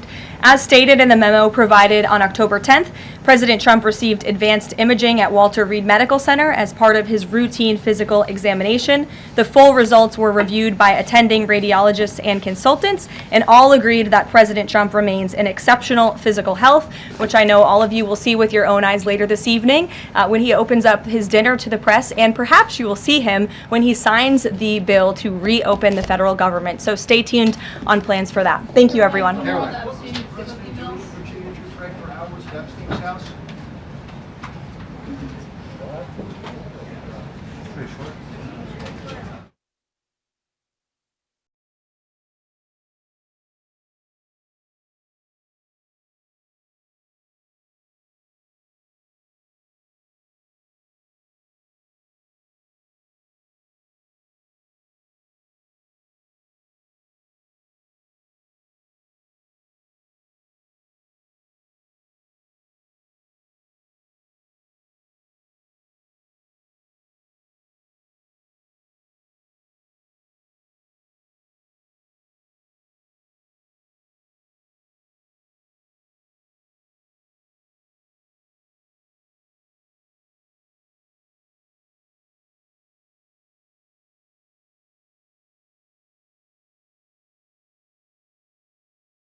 And I think what's important is that we understand that this is not just, a leader is a reflection of the party.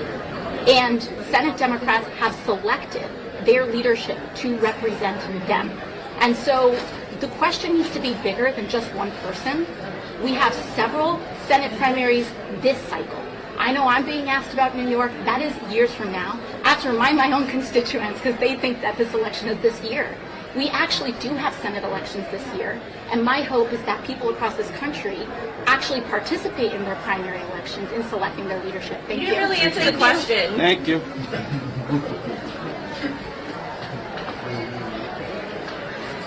Sorry, I'll say it. No, perfect. That was your good job.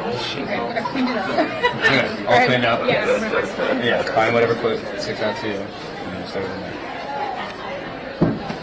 Usually voting to pay off and pay out Senate Republicans who don't want to be held accountable for January 6th. And that's the question that people should be asking, is why Republicans shut down our government. The president withheld food assistance from 42 million Americans and held our government hostage while he demolished the White House. He went golfing, he threw a lavish set of parties at his private resort, and he gave $40 billion to his buddy in Argentina. And now, after 55 days, the House of Representatives, which was shut down by the Speaker, is bringing people back to vote on a corrupt piece of legislation. That is what people should be asking about. So a 3-year discharge petition is what you guys are going to pursue. What's your optimism around that? Well, we got to find a few brave Republicans who still have a backbone and some guts to stand up to this administration and actually care for their constituents. It's my hope that the 25 or so moderate Republicans who said that they actually care about health care reform in their constituents will join us. But ultimately, it'll be up to the American people to hold them accountable to do that. Why 3 years? 3 years. Well, what I can say is that the original negotiating position of the Democrats in the House and Senate had been a 2-year extension. That was obviously rejected. I did not draft the discharge petition, so you will have to ask the leadership about why it was extended to 3 years, but I certainly support it and will be signing on to it this afternoon. Are you seeing us being back here in January in the same boat? Absolutely. January 30th is the end of this CR. Do I think that the Republicans have the political juice to get the rest of their appropriations bills across the finish line and a health care deal? No. They couldn't even be bothered to sit for 7 hours in a Rules Committee hearing last night and actually have a real debate about health care. So if we think that they're actually going to, in good faith, fix the American health care system in the next 2 months, I think that's a load of bullshit. Thank you for your time. Thank you. Hey, check. Funding bill today. I think we're going to have the vast majority. I don't know the whip count, but I think people understand what a betrayal this is to not be able to go back with a victory, and certainly how cruel Republicans are to refuse to actually fix health care for their constituents. This is not a Democrat or a Republican issue. And I know my constituents are already telling me that they're making that choice between having health insurance or having a house to live in. And they're going to choose the house. So that's going to raise prices, not just for the 22 million that are on the Affordable Care Act tax credits, but on all Americans. Do you think the Senate Democrats need a new leader? Yes, I do, but that's not in my hands, so that's up to them. Congresswoman, what are you contemplating heading into the January 30th stopgap deadline that's in this bill? Do you think Democrats will be able to get concessions on health care before then, or do you think another shutdown is possible in February? I really don't know. I think it depends on these vulnerable House Republicans who are not going to be able to go back to their constituents without telling them that they've done something on health care. And so, but I've seen some ridiculous things coming out from the Senate already, some of the Senate Republicans about, abortion restrictions in exchange for this. I mean, look, we just need to extend these tax credits and make sure that people have access, 22 million Americans have access, because they're fine to put, $1 million little prizes in this appropriations bill so 8 senators can sue the government. They're fine to send $40 billion to Argentina, but they don't want to help Americans afford their health care. That's really the fight that's on the table, and has been this whole time. Congresswoman, Che Osei is planning to primary Hakeem Jeffries in New York. Have you heard about that? Any thoughts you want to offer on that? I haven't heard about it, and I don't know him, and I don't know anything about that race. Thank you.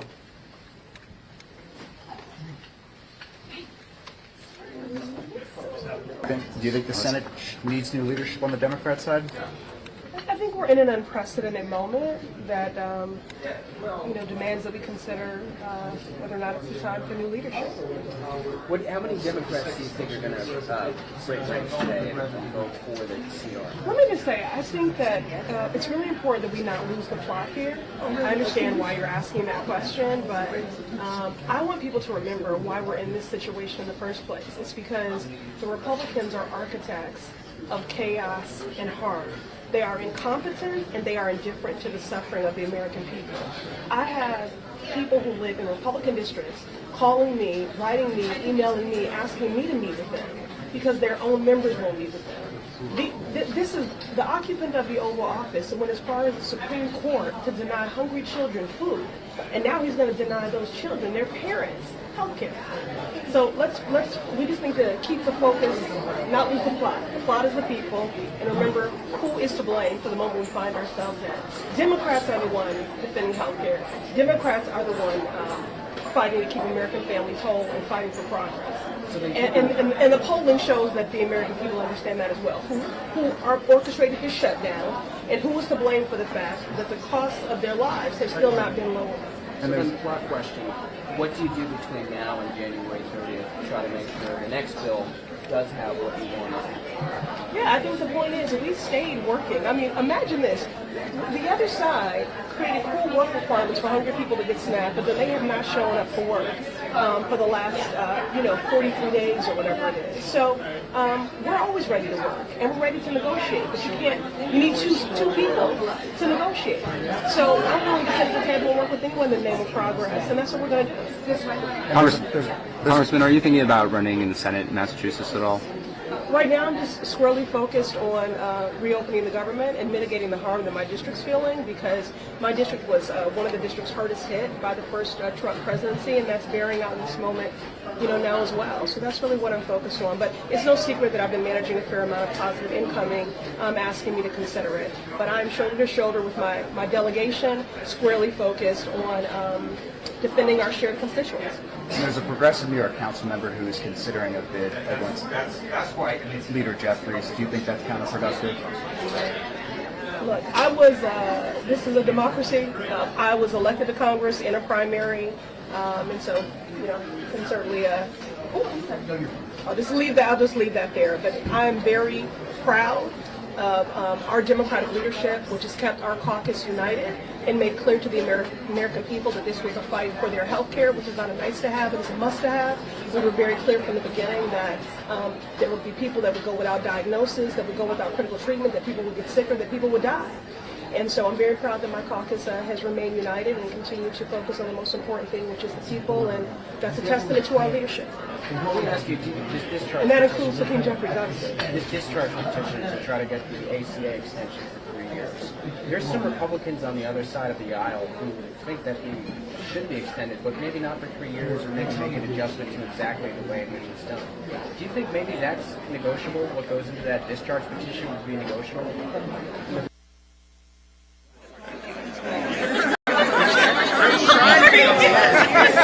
Good afternoon.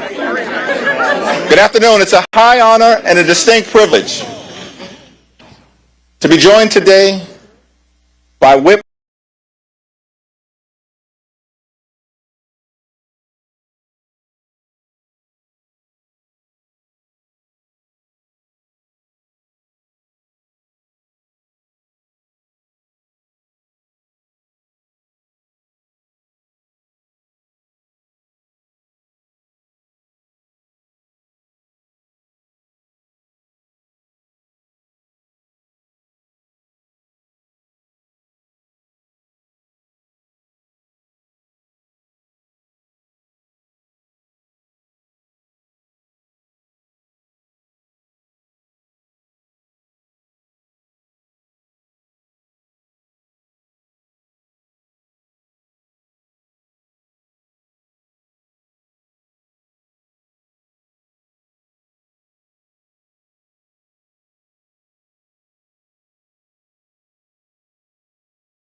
Good afternoon.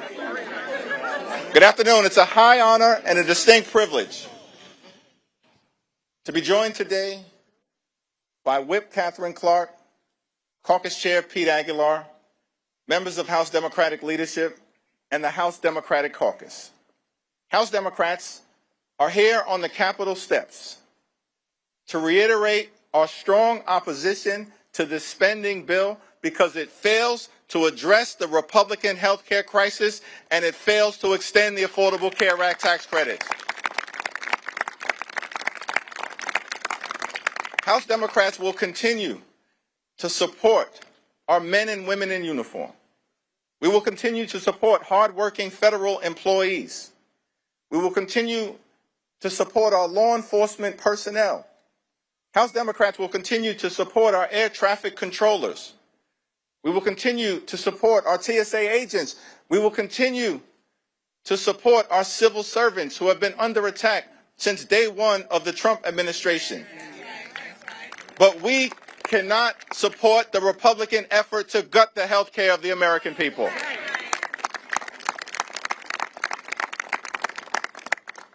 Today, House Democrats will introduce legislation to extend the Affordable Care Act tax credits for 3 years, to make sure that tens of millions of Americans don't experience dramatically increased premiums, copays, and deductibles. We believe that working class Americans, middle class Americans, and everyday Americans deserve the same level of certainty that Republicans always provide to the wealthy, the well-off, and the well-connected. The same level of certainty. And so we're calling upon our Republican colleagues to join us and extend the Affordable Care Act tax credits. And we will be working hard today, tomorrow, and throughout the balance of this year to make sure that those Affordable Care Act tax credits are extended. Now, Republicans control the House, the Senate, and the presidency. They own the mess that has been created in the United States of America. They own it. In a few hours, we will convene on the House floor. And our message to the American people is no matter what happens on the floor later on today, our promise to you remains the same. House Democrats will continue to fight to make your life more affordable. House Democrats will continue the fight to address the Republican health care crisis, and House Democrats will fight to extend the Affordable Care Act tax credits. This fight is not over. We're just getting started. We're just getting started. Now, among the many outrageous things that has been said during the Trump Republican shutdown or done during the Trump Republican shutdown, the longest shutdown in American history, is that Donald Trump made the stunning claim that in his mind, he holds two titles, that he has two positions. Donald Trump says that he's both the president and the Speaker of the House. That's what Donald Trump said in the midst of him shutting down the government. And what we've seen from compliant, sycophantic Republicans, corrupt House Republicans, is they continue to go along to get along. They don't function like a separate and co-equal branch of government. From the very beginning of this presidency and all the way through this Trump shutdown, Republicans in the House have continued to act like a wholly owned subsidiary of the corrupt Trump cartel. That may be the House Republican position. For damn sure, it ain't the House Democratic position. Because we know, and what we say to the American people is that we don't work for Donald Trump. We don't work for J.D. Vance. We don't work for your billionaire donors. We work for the American people. And that's what this fight by House Democrats, joined by our colleagues on the other side of the Capitol, has been all about. We work for the American people.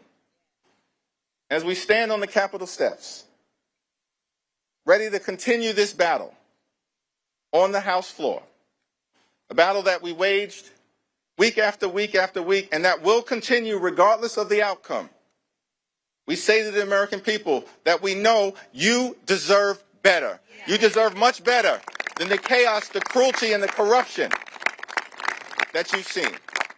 And so as House Democrats, we're going to continue this fight to lower the high cost of living in a country where America is far too expensive, far too many people struggling to live paycheck to paycheck, can't thrive, and can barely survive. That should not be the case in the United States of America, the wealthiest country in the history of the world. And so as Democrats, we're committed to addressing this affordability crisis. That's what this fight has been all about. And we'll continue to work hard to lower the high cost of living.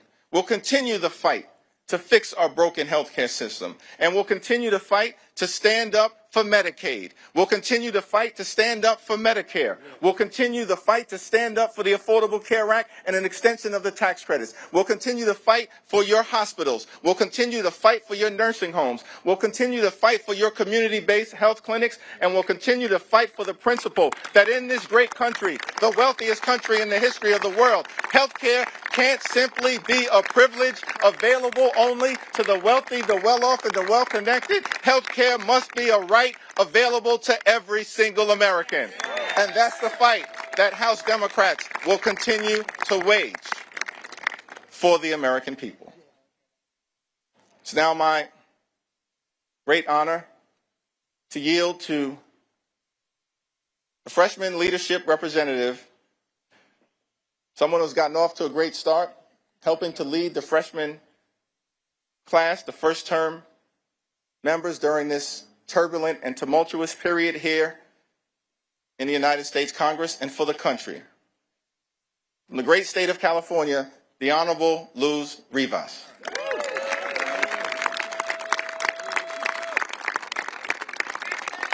Thank you, Leader Jeffries, Whip Clark, and Chair Aguilar for your leadership.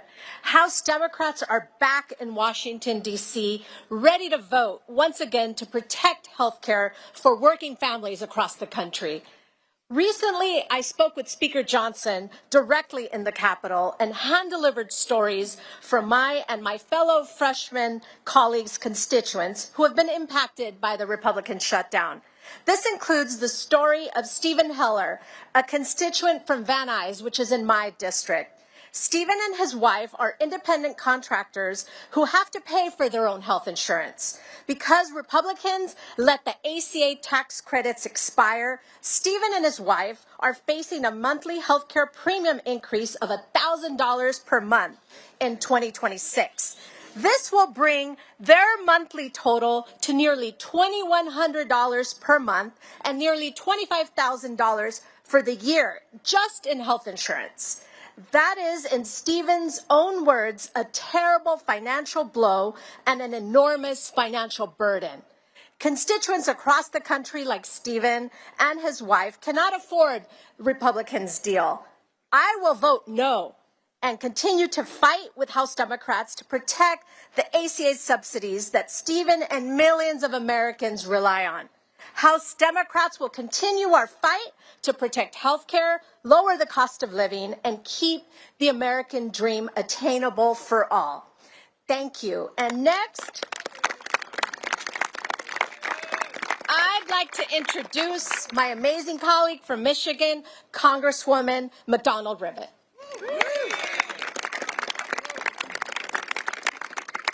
Thank you very much. I come from mid-Michigan, the part of the country where workers actually invented the American dream, to work hard enough to pay your bills, put a little bit away, and take your kids on vacation every once in a while.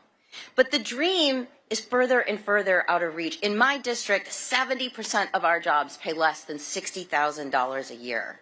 So this healthcare crisis that Republicans have created, $1 trillion in Medicaid cuts, and gutting the ACA in order to pay for the tax break for the ultra-wealthy, is making things so much harder. So let me give you an example. A couple in my district, they actually go to my church, called and told me they're in their 60s and they rely on the ACA tax credits to pay their insurance premiums. But now, because the Republicans have failed to extend these credits, their insurance premiums are going to jump by $11,000 next year, an impossible sum for people on the edge of retirement. Health insurance already consumes 72% of their retirement income. Let me say that again, 72% of their retirement income, and is about to go up another $11,000. That means they're facing devastating choices between doctor's visits and paying the mortgage, between cancer screenings and putting food on the table, between prescription drugs and heating their home, or even, frankly, to get insurance at all. They told me, and this is a direct quote, they are strongly considering going without coverage and taking their chances rather than continuing to pay the premium. Because here's the reality. They actually can't pay that premium. I came to Congress, we all came to Congress to help people like them. Lower cost, better care, more jobs. One easy critical step is simply passing to extend the ACA credits. Yes. It is time we pass it before they pay the cost. Thank you. It is my pleasure to introduce my colleague from California, Representative Trent.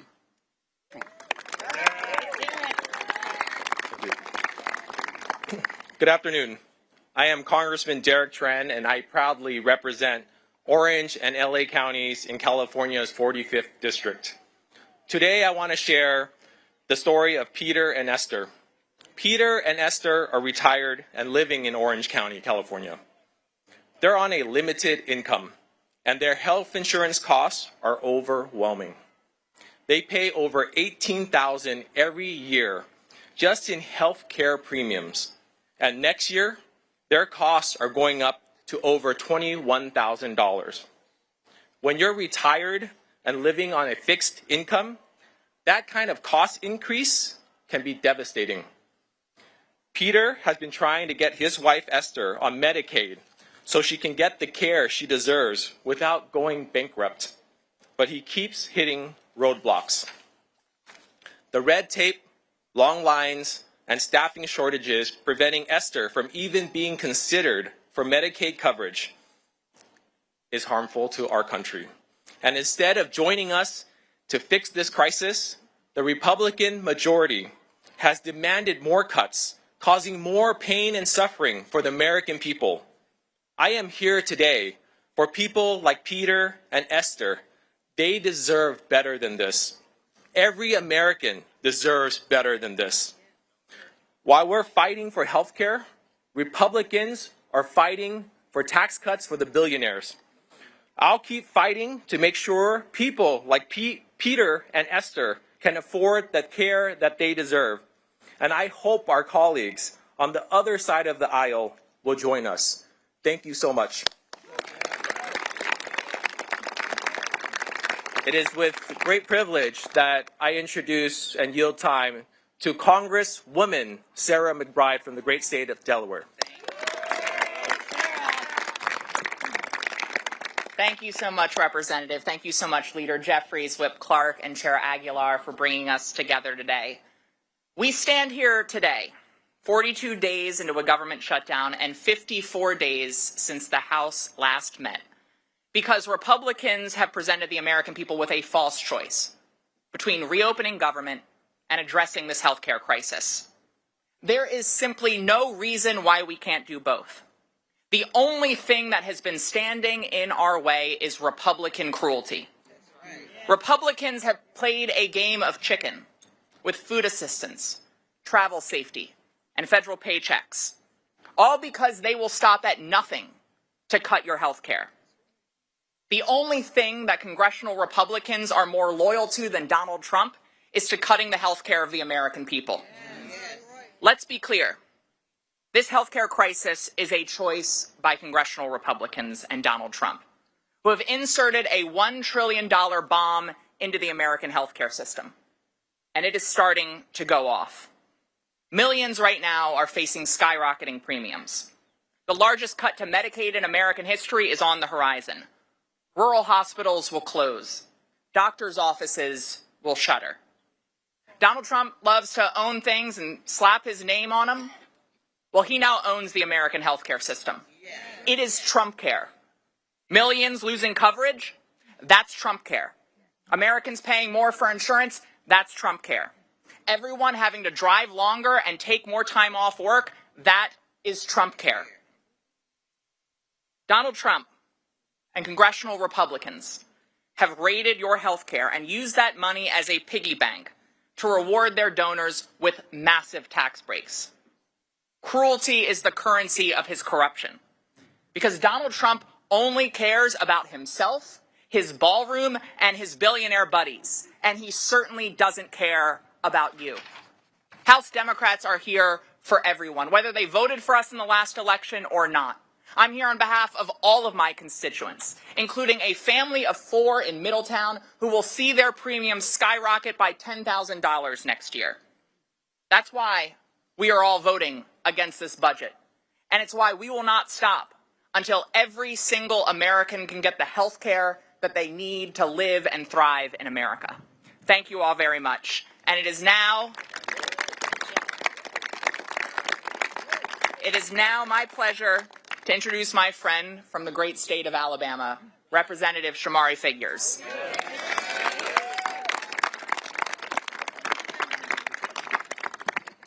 Thank you. House Democrats just spent the better part of the last 40-plus days fighting to keep health care affordable for millions of Americans, while our House Republican colleagues were on a taxpayer-funded vacation. During this shutdown, the realities hit home for a lot of people. Mothers had to worry about how they would take care of their children, their babies, without WIC. Families stood in pantry lines. Families are still standing in food pantry lines in the month of November, the month of Thanksgiving, because SNAP benefits were expired, and this administration chose to use them as pawns in this game. Capitol Police officers, members of the military, my staff, all of our staff, and millions of other federal workers had to deal with the uncertainty and the stresses of missing paychecks. And for what in the end? What were Republicans willing to give in the end? Nothing more than a handshake deal to take a future vote on extending the health care subsidies, when we all know that that future vote is the equivalent of asking 2 wolves and a chicken to vote on what's for dinner. It is dead on arrival. It is dead on arrival. Now, I can speak to you as someone from a different perspective. A lot of us represent districts where we can talk about what could happen or what may happen. Let me tell you about what my district looks like in the state of Alabama. And it doesn't look too dissimilar from my fellow colleague from Alabama, Congresswoman Terry Sewell's district.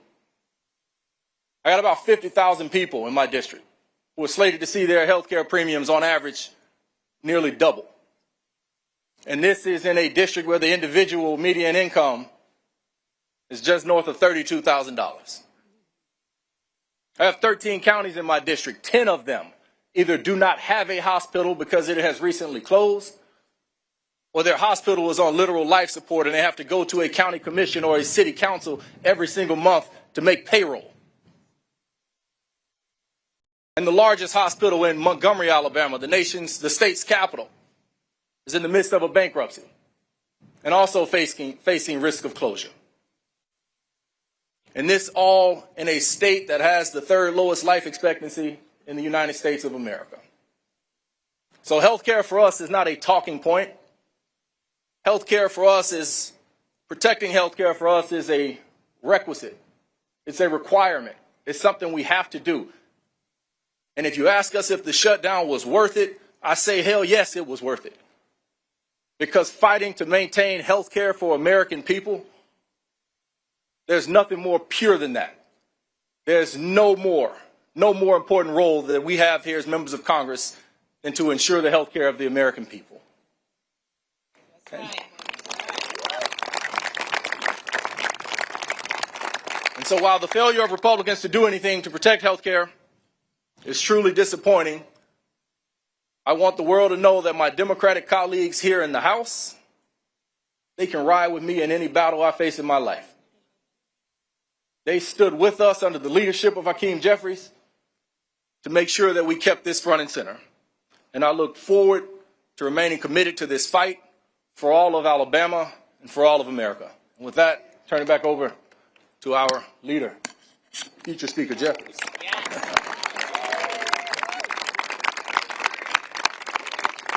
I want to thank all of our distinguished colleagues who spoke so powerfully and eloquently about the nature of this fight that we continue to wage on behalf of the American people. And these are first-term members of Congress. But they recognize that as Democrats, we stand on the shoulders of many who, decade after decade, century into century, have always fought to make life better for everyday Americans and to protect the health care and enhance the health care of the American people. That's the continuing and enduring legacy of the Democratic Party. FDR fought for it. Truman fought for it. JFK fought for it. LBJ fought for it. Carter fought for it. Clinton fought for it. Barack Obama fought for it. Biden fought for it. And no one fought harder in the House of Representatives than our Speaker Emerita, Nancy D'Alessandro Pelosi. That's in the DNA of the Democratic Party. From FDR to Nancy Pelosi to these first-term members. And so our promise to the American people is that we are in this fight until we win this fight for all of you. Cancel the cuts, lower the costs, save health care. God bless you. God bless the United States of America.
Oh, yeah. Oh. Please relax. Love it. I thought you had another year to retire. He's already retired. It's like weekend at Bernie's. Hey, can I take a picture of your screen? No. Come on, pull it up. Just before this team. Yeah. I'm on it. Okay, thank you.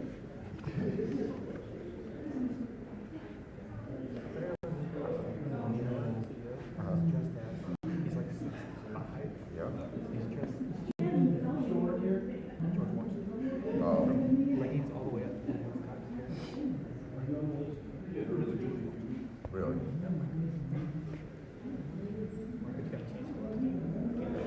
Yeah.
What was that?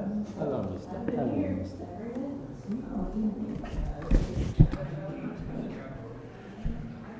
Hey, Fee, how are you?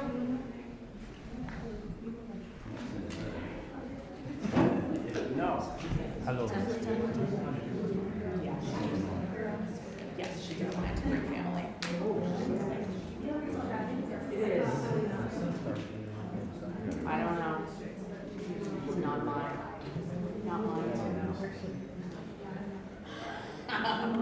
I wish.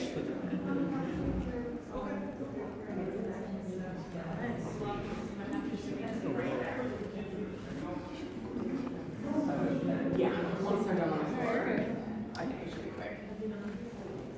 I don't know. He'll enter and exit from that door. But she TBD. Yes, he'll come in from there. Yeah. Yeah, I don't manage that. Yes.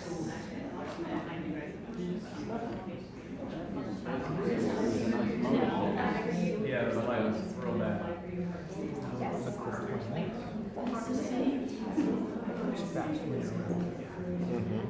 Are you staying the rest of the night?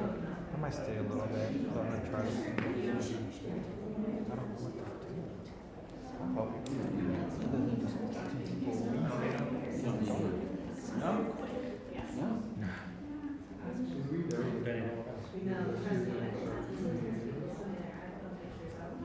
what that one?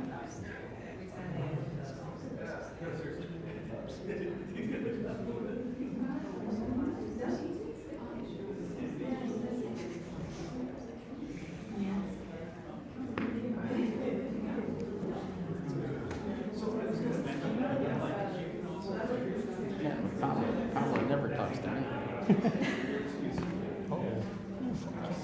Yeah. Can I borrow your light shade? Told you.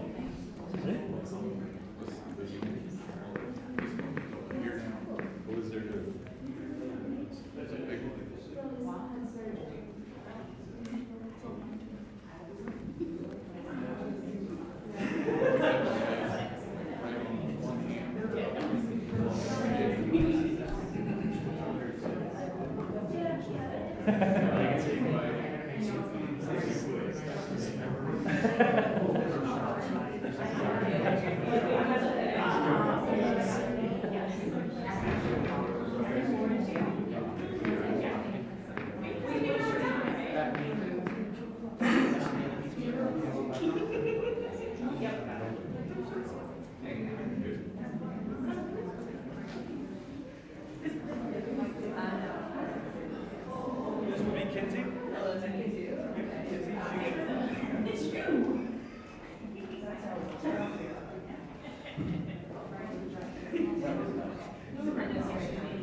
Depends on how long it takes on the floor. Scotty, I do not know. Yeah, I'll try to get it.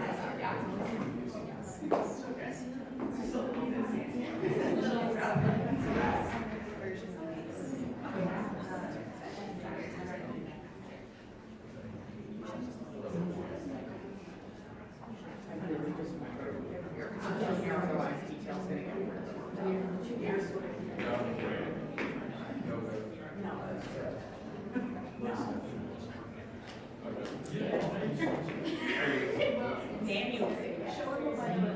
I tried last night.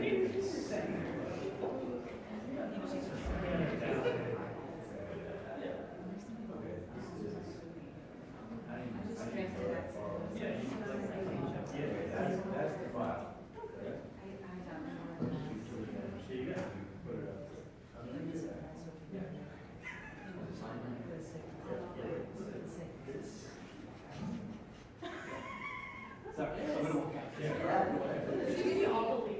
Yes. Yes.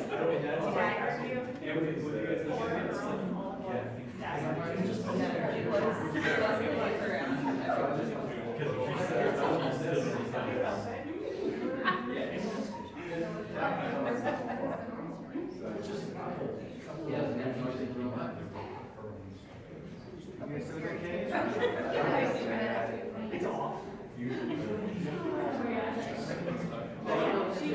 She's another one.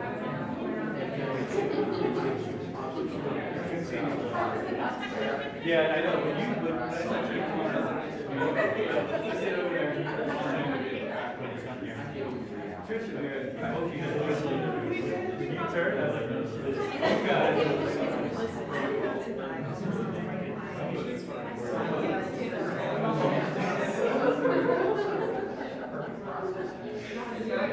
I got to read the room on that floor. That's exactly what you did. You're like, okay. Can I expect it from your past?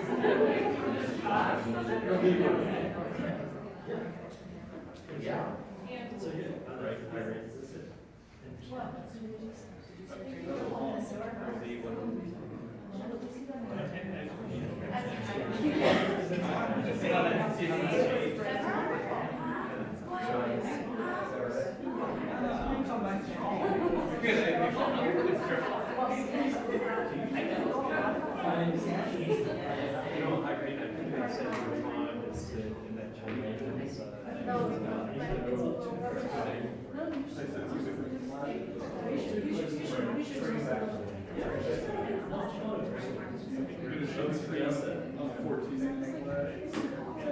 Maximize the shadow.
Seventh Congressional District, State of Arizona. Signed sincerely, Kevin F. McCumber, Clerk.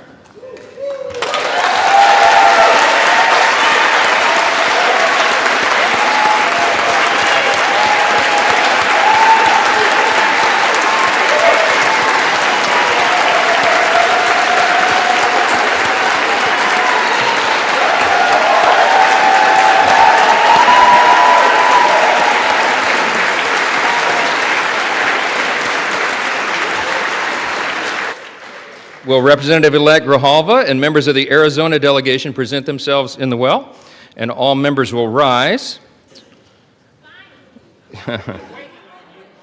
And the representative-elect will raise her right hand.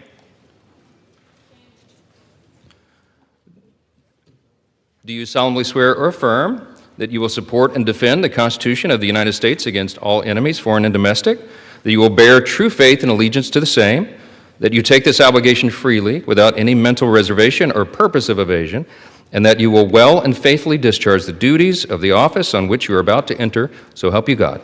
I do. Congratulations, you're now a member of the 19th Congress.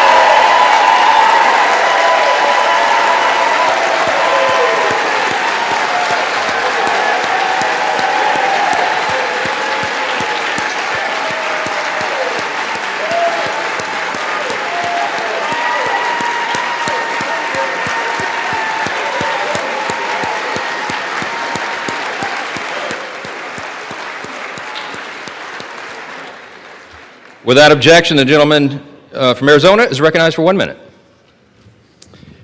Thank you, Mr. Speaker.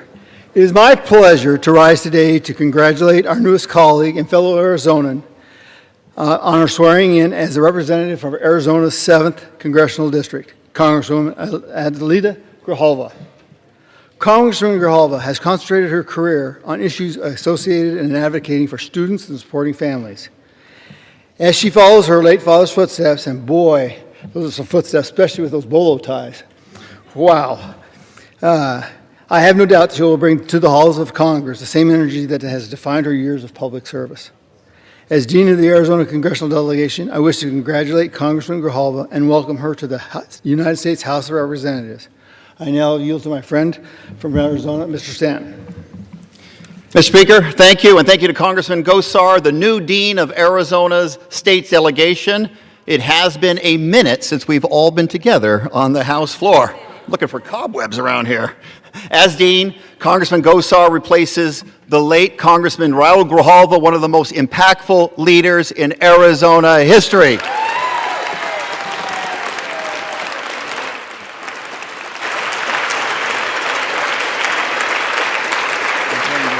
And now, with great pride, I rise today to do something we have waited 50 long days to do, exactly 49 days too long, and that is to introduce our colleague from Arizona, Congresswoman Adelita Grijalva.